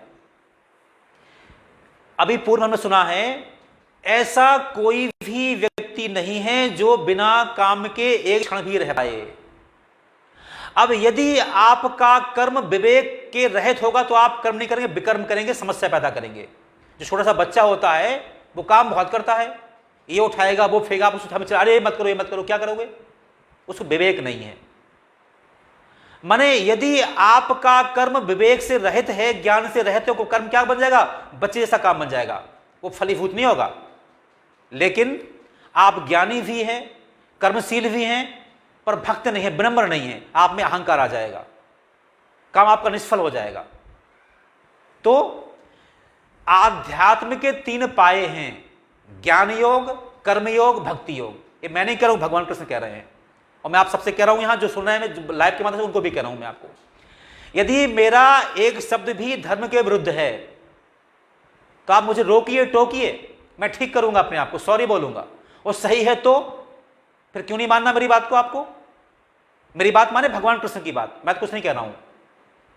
माने आध्यात्म के 3 पाए हैं, ज्ञान योग, कर्मयोग, भक्ति योग, और 3 पाए में से एक पाया भी ठीक नहीं है, वो डिसबैलेंस हो जाएगा आपका, जो आपका मंच खड़ा हुआ है। माने हम ज्ञानी बहुत हैं, हम कर्मशील हैं, आप ज्ञान का होता क्या है? हम ज्ञानी तो बहुत हैं, उस ज्ञान का समाज में कोई उपयोग नहीं हो रहा है। कैसा होता? आप ज्ञान सड़ जाएगा आपका ज्ञान। हम कर्मशील बहुत हैं पर हम अज्ञानी हैं, तो क्या होगा? एक लिखा रहा था ना कि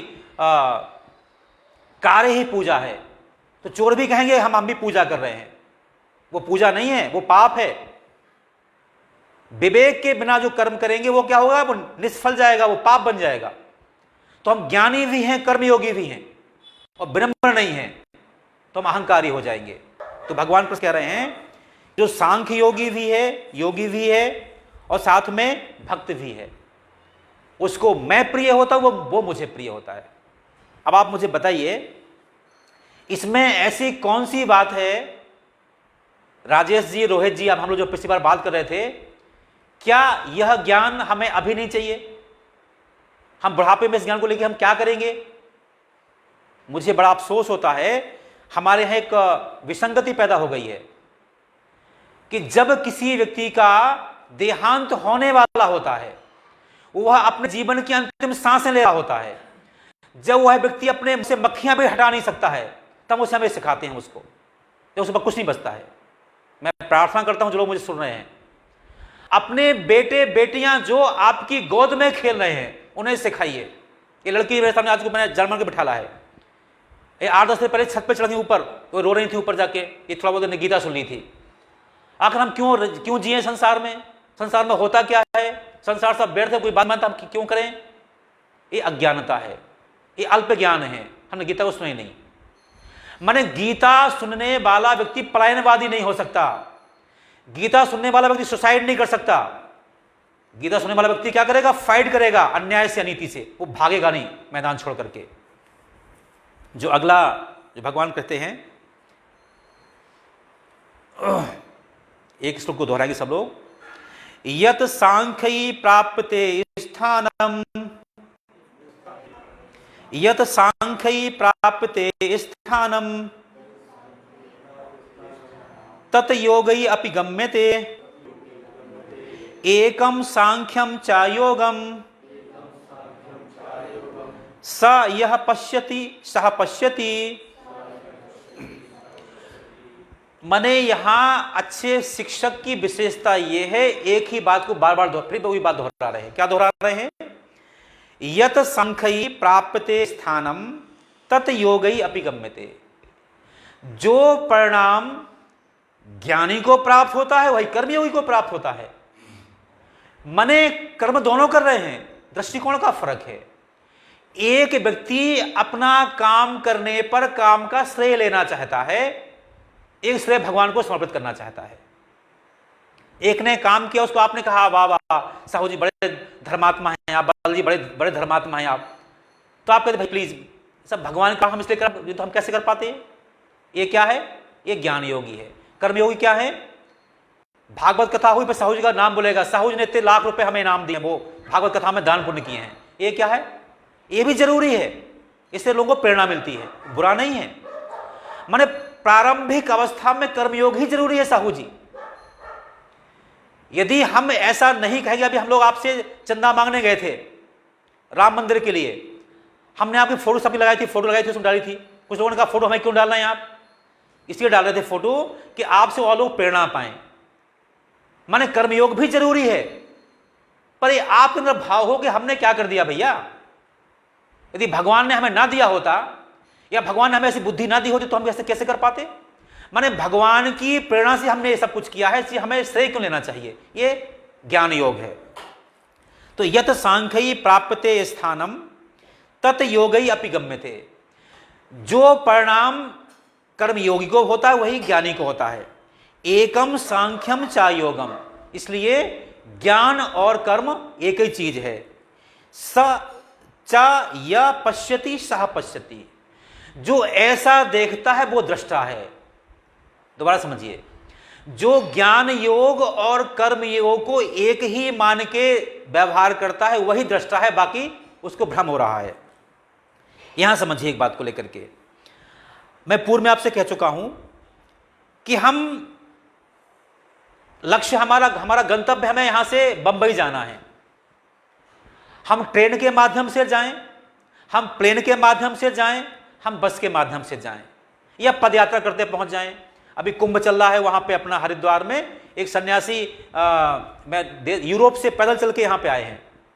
वो 4 साल चल चल के यहां पर आए हुए हैं, तब भी उनका गंतव्य तो हुआ, देर लग गई वहां केवल। तो हमारा लक्ष्य हमारा क्या है, साध्य क्या है, यह महत्वपूर्ण नहीं है। साधन हमारा महत्वपूर्ण है, साध्य हमारा महत्वपूर्ण है। यहां पर हमारी परेशानी क्या है, हम साधनों में उलझ जाते हैं। चंदन ऐसा हो या चंदन ऐसा हो, ये लोग कहते हैं तो चंदन लगाया ही नहीं, आप कैसे ब्राह्मण हैं? शिखा रखी नहीं, कैसे ब्राह्मण हैं? ये भी सुन लीजिए आप। जो हम जब तक हम सांसारिक जीवन में जी रहे हैं, चंदन जरूरी है, सूत्र जरूरी है, शिखा जरूरी है, जो त्रिकाल संध्या जरूरी है। आपको सुन के आश्चर्य होगा, आप जानते होंगे सन्यासी के लिए कुछ जरूरी नहीं है। सन्यासी सूत्र नहीं बांधता, सन्यासी शिखा नहीं रखता, यह आपकी उच्चतम अवस्था है। तो हमें हमारा लक्ष्य नहीं भूलना चाहिए, माध्यम कुछ भी हो। अभी हमारा होता क्या है कि हमारे लिए ये जो माध्यम है वो प्रथम बन जाता है। मैं बार बार आपसे कहता हूं, हमने इतनी भ्रांतियों को पाल लिया है। और भ्रांतियां क्यों पल गई हैं? ये भ्रांतियां इसलिए पल गई हैं कि जो यहां बैठने वाले न्याय नहीं कर पाए। यदि न्याय किया होता, आप कल्पना करिए 5000 वर्ष पहले भगवान कृष्ण को यह कहना पड़ा, 2000 वर्ष पहले भगवान शंकराचार्य जी को यही कहना पड़ा, 200 वर्ष पहले विवेकानंद को यही कहना पड़ा और हम आप आज वही माथा फोड़ रहे हैं। काश इन व्यास गद्दियों से न्याय हुआ होता तो ये स्थिति नहीं बनती। आज दुर्भाग्य है, व्यास गद्दियां व्यापार का केंद्र बन गई हैं और हम लोग उसके प्रशंसक बन गए हैं।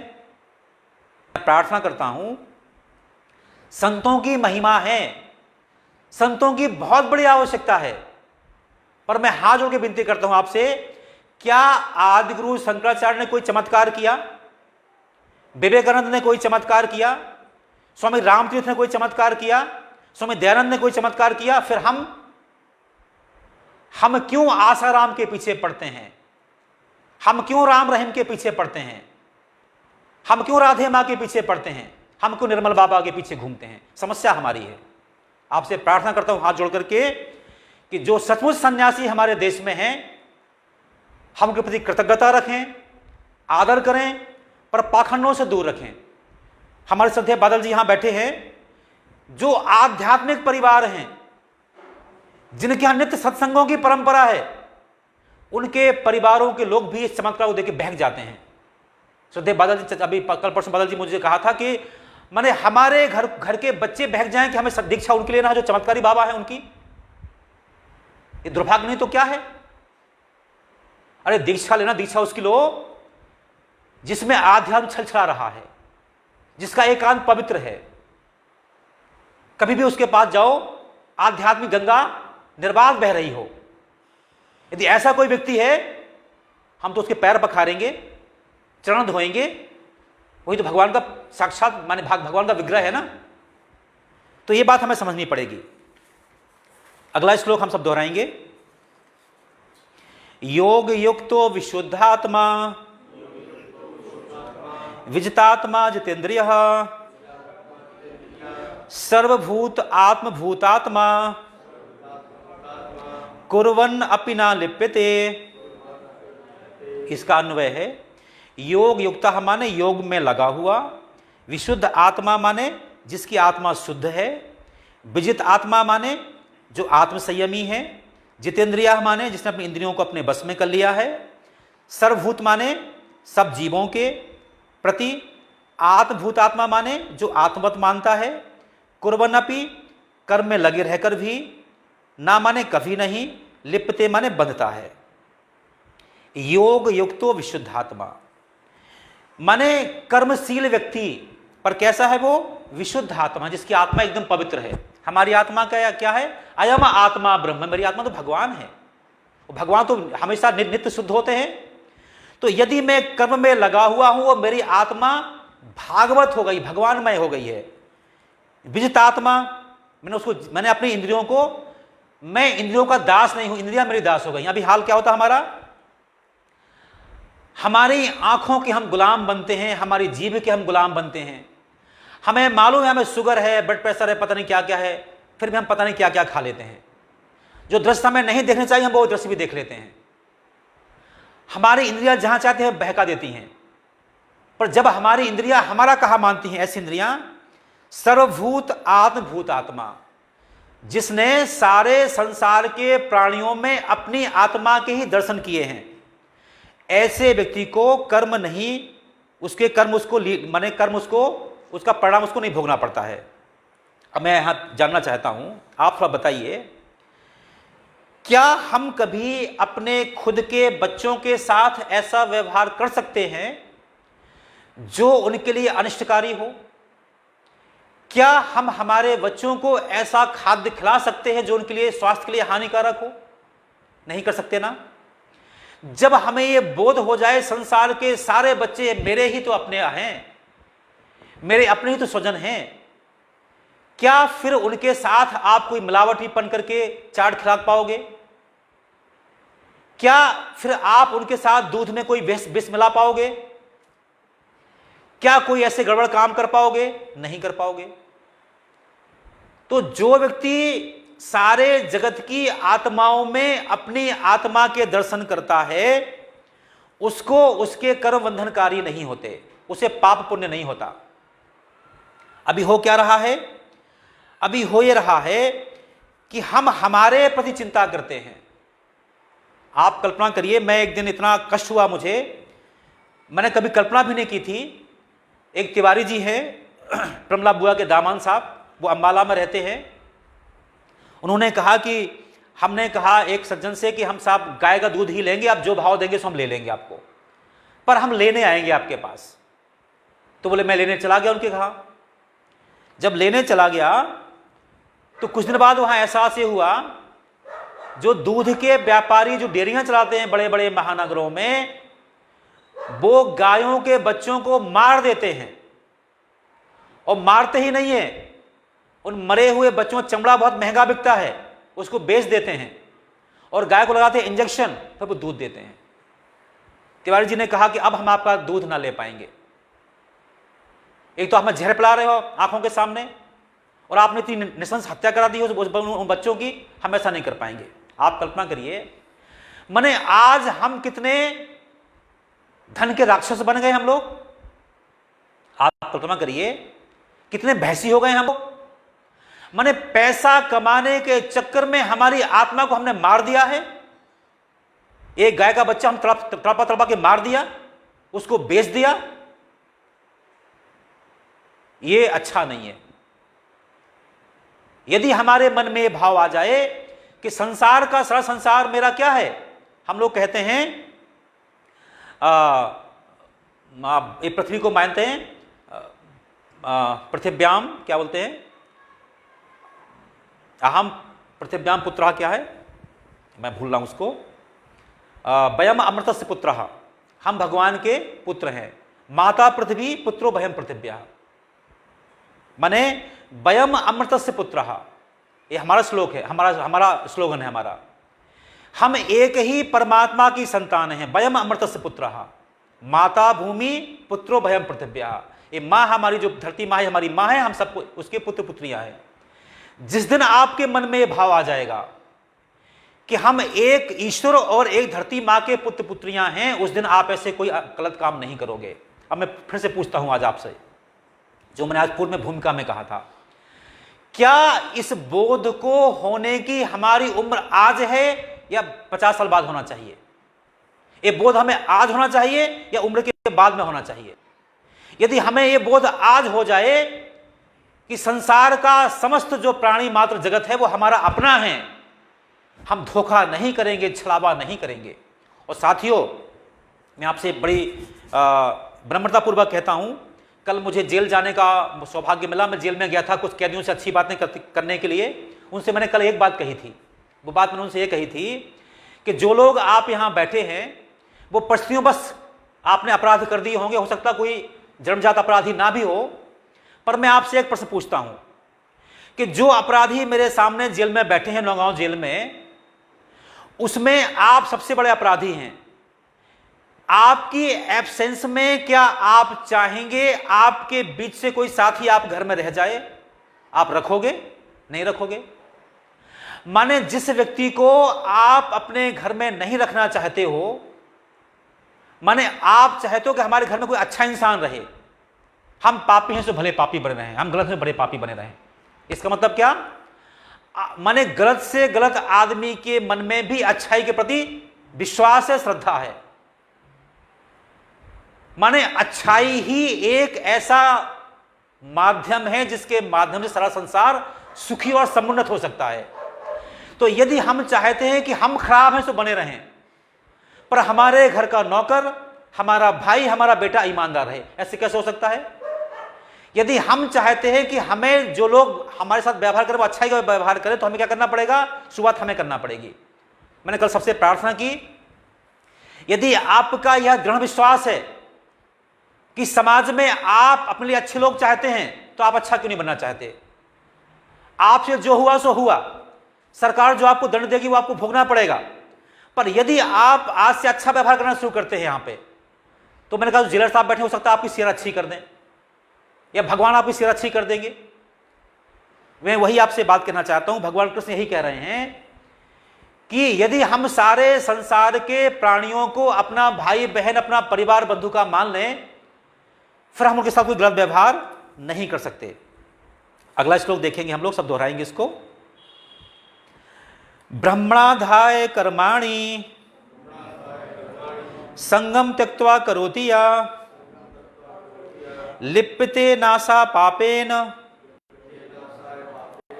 पद्म पत्रम इव अम्बसा। इसका जो अन्वय है वो इस प्रकार से है। ब्रह्माणी माने भगवान में, आध्याय माने अर्पित करके, कर्माणी माने कर्मों को, संगम माने आसक्ति से, त्यक्त्वा माने त्याग करके, करोति माने करता है, यह माने जो, लिप्यते माने प्रभावित होता है, ना माने कभी नहीं, सा माने वह, पापेन माने पाप से, पद्म पत्र माने कमल का जो कमल फूल का जो पत्र है वो, इव माने के समान, अभ्यांसा माने जल के द्वारा। अब मैं यह कहना चाहता हूं, ब्रह्मणाधाय कर्माणि संगम त्यक्त्वा करोति या, अपने सारे कर्मों को परमात्मा को समर्पित करके जो काम करता है। जैसे मैं एक शिक्षक हूं, मैंने सुबह से अपने स्कूल में अपने काम करने गया और मैंने भगवान को प्रणाम किया, हे परमात्मा आप मुझे ऐसी प्रेरणा दें मैं अच्छे काम करूं, मैं अपने कर्तव्य से भटक ना जाऊं। हम व्यापारी हैं, हम यही भाव से आगे कहें व्यापार है भगवान, हमें आप पैसा दो पैसा मिले पर किसी का अनिति ना हो जाए। तो ऐसे कर्म करने वाले के लिए कोई पाप पुण्य उसको बाधा नहीं पहुंचाते। वो कैसा होता है, जैसे पानी के बीच कमल रहते हुए भी उसमें पानी का प्रभाव नहीं पड़ता। यदि हमारे मन में ये भाव आ जाए कि हम हमारे सारे कर्मों को परमात्मा को समर्पित करके करते हैं तो उसके पाप पुण्यों का हमारे ऊपर नहीं जाता। जैसे मैं एक उदाहरण देना चाहता हूं, यदि हम सामान्य जीवन में किसी का वध कर दें, हमें जेल हो जाएगी, जहां मैं कल गया था। और यदि कोई सैनिक खड़ा हुआ सीमा पर, वो किसी का विरोधी सैनिक का वध कर दे, उसे क्या करेंगे हम उसे अवार्ड देंगे, हम उसको। माने जो हमने अपने व्यक्तिगत स्वार्थ के लिए हमने कोई कर्म किया है वो गलत कर दिया तो उसका दंड के हम भोगने के अधिकारी हैं। लेकिन जो हमने अपना कर्तव्य सीमा पर किया कर्तव्य को बोध करने के लिए, हम उसके लिए हमें कोई पाप पुण्य नहीं है। ठीक इसी तरह से हम सबके लिए है कि जब हम हमारे कर्मों को परमात्मा को समर्पित कर देते हैं, इसको पुनः समझ लीजिए, हम बिना काम के रह नहीं सकते, कोई ना कोई काम तो करेंगे करेंगे। हम व्यापारी होंगे, उद्योगपति होंगे, डॉक्टर होंगे, इंजीनियर होंगे, पर जिस दिन हमारे अंदर हमारी आंखों के सामने एक डॉक्टर के लिए उसका पेशेंट परमात्मा बन जाए, शिक्षक के लिए उसका विद्यार्थी बाल गोपाल की छवि बन जाए, किसी व्यापारी के लिए उसका जो ग्राहक उसका भगवान बन जाए, फिर आप समझ लीजिए आनंद ही आनंद है। आप उसी वक्त मुक्त हो गए, आप खुद सन्यासी बन गए। एक और हम अगला श्लोक लेंगे, केवल 2 श्लोक हमारे और हमें आज जो लेना है, इसको दोहराएंगे। विद्या विनय संपन्ने ब्राह्मणे गविहस्तिनी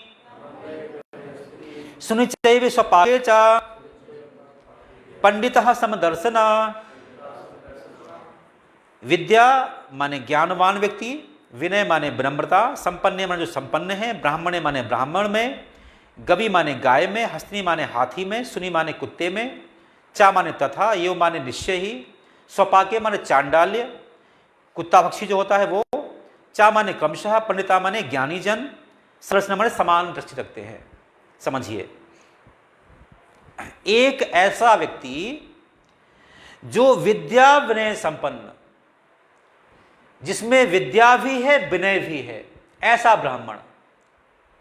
यहां ब्राह्मण से मतलब जो समाज का एक ऐसा व्यक्ति, समाज का अनुकरणीय अंग है। माने ब्राह्मण से मतलब है जो हमारे समाज का शिखर पुरुष है, जिसका हर आचरण अनुकरणीय है।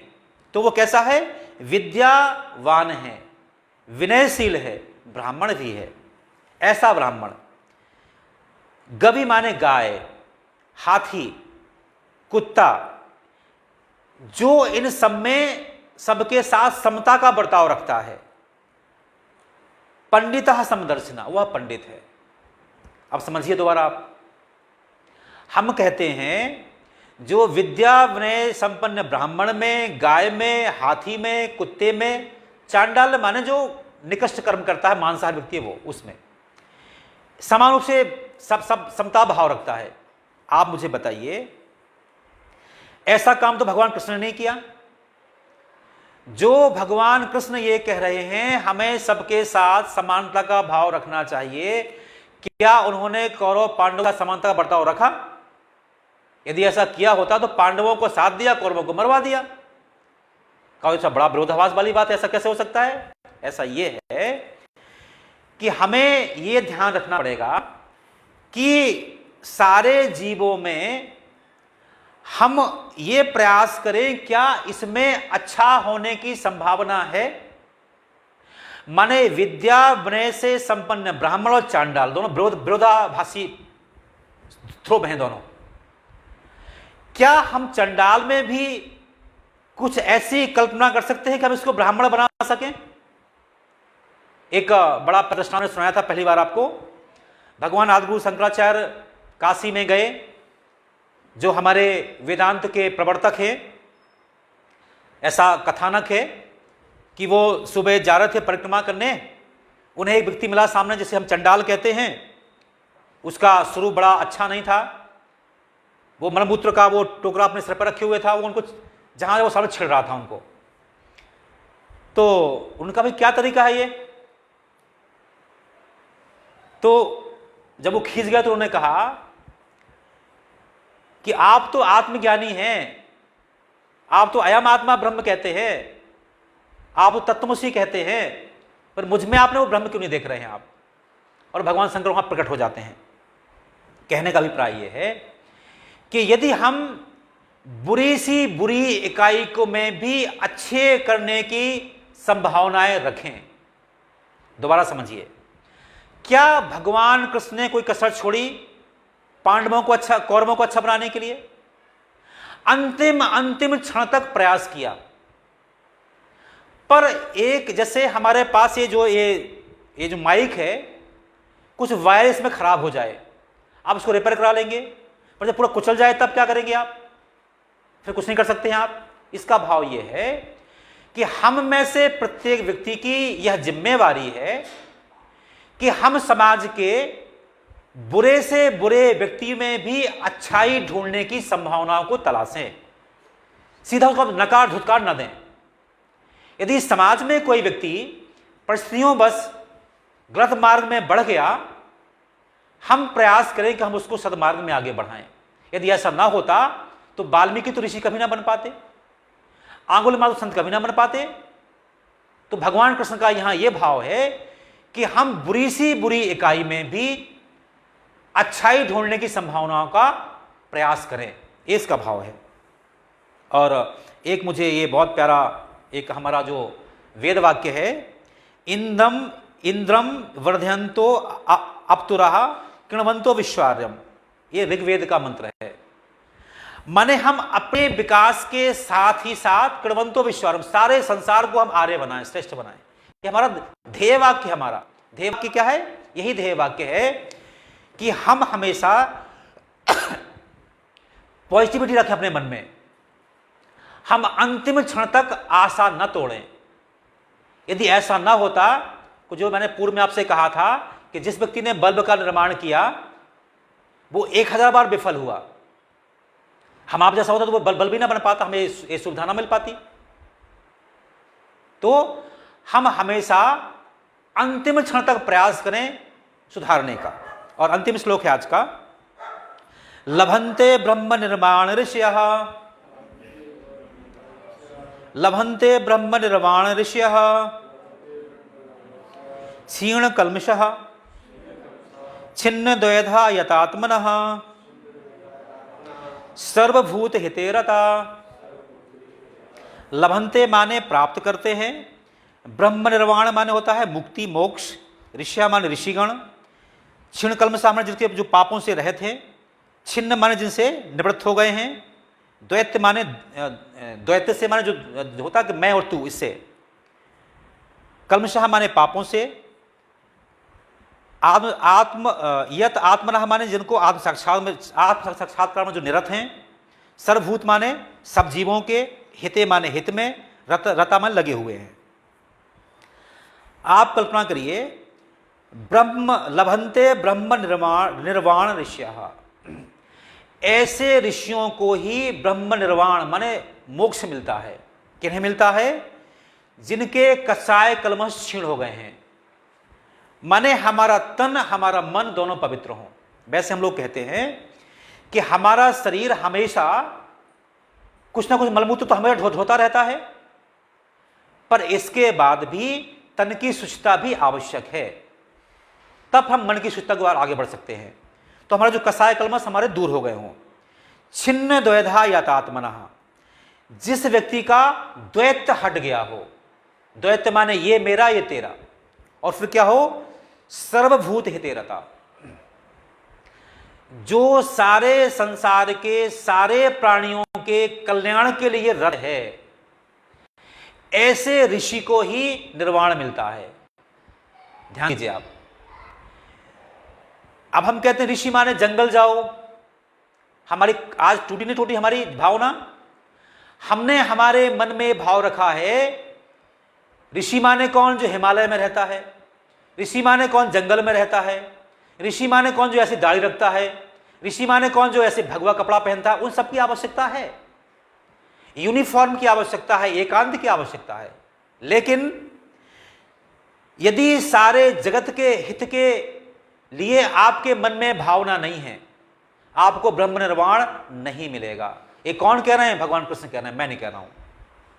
माने इस धरती पर जो व्यक्ति सारे जगत के प्राणियों के कल्याण के लिए निरत है, निरंतर, ऐसे व्यक्ति को ही ब्रह्म निर्वाण मिलता है, मोक्ष मिलता है। आप मुझे बताइए, एक कल्पना करिए आप, यदि आपका एक बहुत सुंदर महल बना है, सारी सुविधाओं से युक्त, सारी सुविधाओं से युक्त, जितनी सुविधाएं वर्तमान में हो सकती हैं सारी सुविधाएं आपके महल में हैं, पर आपका महल झोपड़पट्टी के बीच है। तो सोचिए आप, क्या आप उस महल में अच्छे रह पाएंगे, सुखी रह पाएंगे?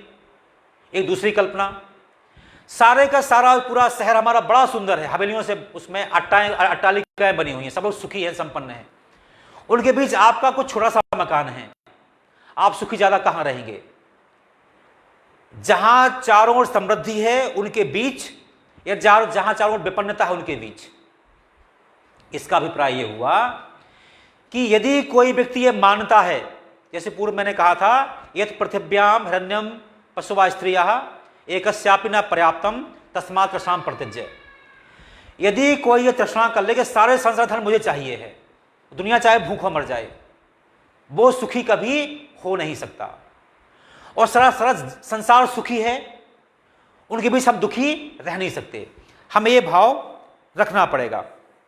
एक अंतिम वो दूंगा अपना दृष्टांत, और मैं अपनी बात को पूरा कर दूंगा। मैंने शुरुआत प्रस्तावना में श्रीमद् भागवत कथा की बात कही थी। श्रीमद् भागवत कथा का आमतौर पर जो उसका समापन होता है वो होता है सुदामा जी की कथा के बाद। माने आमतौर पर सप्तदिवसीय भागवत कथाओं में हम कभी जाते सुनने के लिए, सुदामा जी की कथा से उन्होंने उसका समापन किया। सुदामा जी की कथा तो पूरी हो गई। उसमें होता क्या है, जब कभी सुदामा जी की कथा को हम प्रस्तुत करते हैं, भागवत में एक शब्द आता है, वो अयाचक थे माने सुदामा जी। अयाचक का मतलब क्या होता है? जो परमात्मा से भी कुछ अपेक्षा न रखे, वो था अयाचक। माने सुदामा जी इस धरती पर एक ऐसे संत हुए हैं जिन्होंने भगवान से भी कुछ नहीं मांगा। और हम क्या करते, भागवतों में क्या करते हैं, उनको भिखमंगा सिद्ध कर देते हैं। जो सन्यास की पराकाष्ठा था, जो सन्यास का शिखर पुरुष है, हम उसे भिखारी बना देते हैं। और मैं क्यों मैं आपको बता रहा हूं, जब सुशीला के बाध्य करने पर सुदामा जी भगवान कृष्ण से मिलने जाते हैं और भगवान कृष्ण के चमत्कार से वो भगवान विश्वकर्मा जी को आदेश देते हैं कि जाओ सुदामा जी घर को महल बना के आओ। और विश्वकर्मा जी जब सुदामा नगरी में आते हैं और सुशीला जी से हाथ निवेदन करते हैं कि मुझे भगवान कृष्ण ने भेजा है। क्यों आए हैं आप? उन्होंने इसलिए भेजा है कि आपकी झोपड़ी को महल बनाना है। पता सुशीला जी ने क्या कहा? ये हमारी भारतीय संस्कृति है। उन्होंने कहा आप लौट जाइए। यदि भगवान कृष्ण ने यह कहा है कि केवल सुदामा जी का झोपड़ी महल बनेगी, हम नहीं चाहते, आप लौट जाइए। भगवान कृष्ण ने कहो कि सारा शहर हमारा यदि अट्टालिकाओं से ओतप्रोत हो जाए, आपकी आवश्यकता है। विश्वकर्मा जी वहां लौटते हैं, दोबारा जाते हैं, भगवान कृष्ण कहते हैं नहीं, सुदामा नगरी भी पूरी महल बन जाएगी। ये हमारी भारतीय संस्कृति है। हमने क्या कहा? समष्टि के चिंतन के सर्वभूत हिते रता, माने ऐसे ऋषि को ही ब्रह्म निर्वाण मिलता है जो जगत के एक एक प्राणी की चिंता करता है, जो अपने खाने से पहले जगत के खाने की चिंता करता है। ऐसे लोग नहीं होते। मैंने एक बार जो मैंने पूर्व में आपसे कहा था, जो आज वर्तमान में भी इस देश में हैं बड़ी बड़ी विभूतियां, जो ये चिंता करते हैं, मैं प्रसंग बस नाम ले रहा हूं, एक बड़े भारी संत मेरे घर में पधारे, बड़े भारी संत मेरे घर में पधारों के बारे में मुझे पता था कि संत जी केवल गाय का दूध लेते हैं, केवल फलाहार करते हैं, जो उनके साथ में जो लोग आए हुए हैं वो सब सामान्य भोजन करते हैं। मैं बड़ा गदगद हुआ कि मेरे घर में भगवान के रूप संत पधारने वाले हैं। जब वो संत हमारे घर में आए, हमारी माँ ने घर में बरंडे में उनके थाल में उनके पैर धोए, पैरों को पखारा गया, उस उनके जो चरणामृत था उसको हमने पूरे घर में, अपने घर को हमने उसको अभिषेचन किया, पवित्र किया। और फिर जब मुझे पता था उनको क्या है, उन्होंने मुझसे पूछा कि और क्या है घर में। मैं समझ नहीं पाया। उन्होंने स्पष्ट कहा मेरे खाने के लिए क्या है। मैंने कहा महाराज जी अंगूर हैं, ये है, वो है, वो है, वो है, इस प्रकार मैंने बताया। बोले हाँ चकाचक है सब कुछ। आप विश्वास करिए मेरी सारी श्रद्धा अश्रद्धा में परिणत हो गई। मैंने कहा संत मेरे घर में आया है, काश में सुदामा होता, काश में सबरी होता, तो क्या राम मेरे जूठे बेर नहीं खाते? क्या भगवान कृष्ण विदुर के केले नहीं खाते? मेरी सारी श्रद्धा अश्रद्धा में बदल गई। जिन संत को हमने घर में उनके चरण पखारे, जब वो गए मैंने उनको नमस्कार भी नहीं किया। मैं प्रार्थना करता हूं संत वो है, ये क्या लिखा हुआ है, सर्वभूत हिते रता, जो सारे जगत के कल्याण के लिए जो निरत है वो संत है। मैं पुनः कहता हूं ये अंतिम बात, काश हम सबने, जो हम हिंदू धर्म के संवाहक हैं, हमने हमारे ग्रंथों को पढ़ा होता।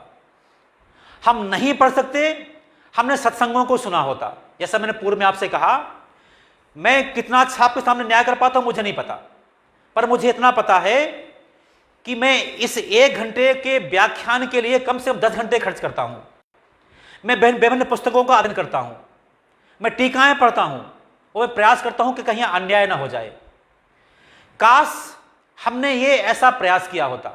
ठीक है, सबके पास 10 घंटे का समय नहीं है, तो आप यहां सुनने आ जाइए, हमें यह भी नहीं करना है। इसका परिणाम यह हुआ, अभी जग्गी वासुदेव जी ने कहा कि हमारे तमिलनाडु में 11,000 मंदिर जो हैं आपके, वो क्या हो गए हैं, वो माने वो अनाथ हो गए हैं। कोई वहां जाता भी नहीं है पूजा करने के लिए। क्यों? वहां पेरियार पैदा हो गया। ये हमारी कमी थी, हमने पेरियार को पैदा होने दिया। ये हमारी कमी थी, हमने कबीर को पैदा होने दिया। ये हमारी कमी थी, हमने लिंगायत समुदाय को पैदा होने दिया कर्नाटक में। ये हमारी कमी थी, हमने बांग्लादेश में मथुआ समाज को पैदा होने दिया। क्यों पैदा होने दिया? काश लिंगायत समुदाय के जो प्रवर्तक थे उन्हें गीता को पढ़ लिया होता। काश मथुआ समाज के जो प्रवर्तक थे हरि ठाकुर, उनने गीता को पढ़ लिया होता। काश कबीर ने गीता को पढ़ लिया होता, और काश पेरियार ने गीता को पढ़ लिया होता। उनको नया धर्म बनाने की आवश्यकता ना पड़ती, और उन्होंने पढ़ लिया था। तो मैं इस बात को कहता हूं, ललित जी हमारे कहा करते हमेशा, बड़े इस बात में खींचते हैं, उन्होंने उस बार प्रयास भी किया था। एक पुस्तक उसका नाम है ज्ञान गंगा, माने एक ज्ञान गंगा नाम की पुस्तक रामपाल के भक्त गली गली बांटते फिरते हैं। भक्त कौन है उनके? जो गरीब हैं, मजदूर हैं, वो लोग। हम गीता नहीं बांट पाते, और बांटने से क्या होता है, उसको पढ़ नहीं पाते।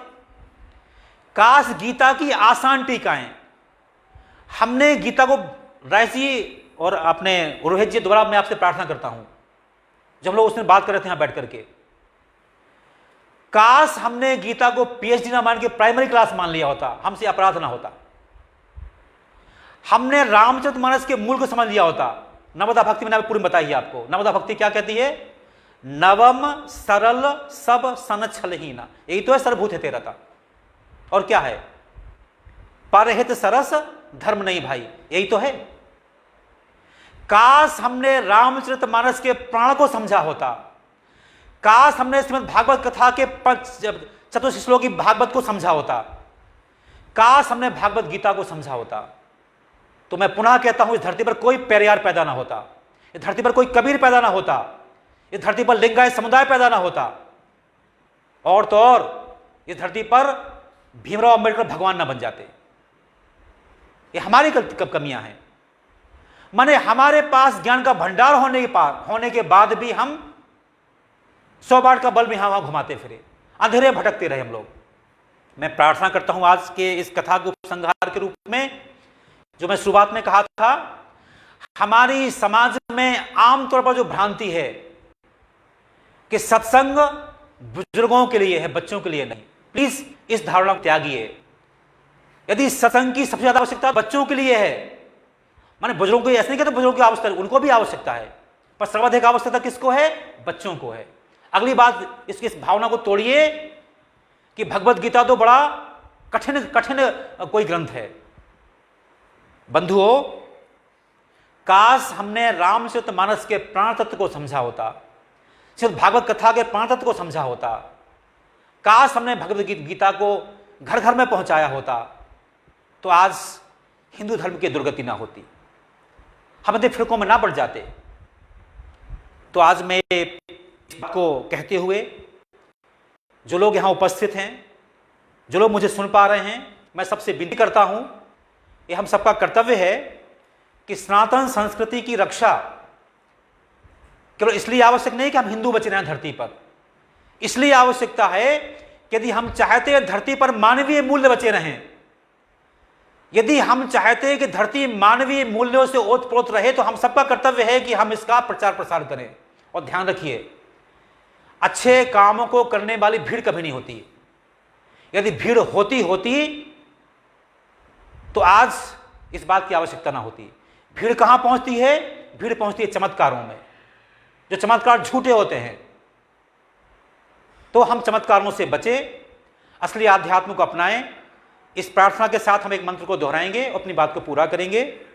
सब हाथ जोड़िए। ओम पूर्णमदः पूर्णमिदं पूर्णात् पूर्णमुदच्यते पूर्णस्य पूर्णमादाय पूर्णमेवावशिष्यते। ओम शांति शांति शांति।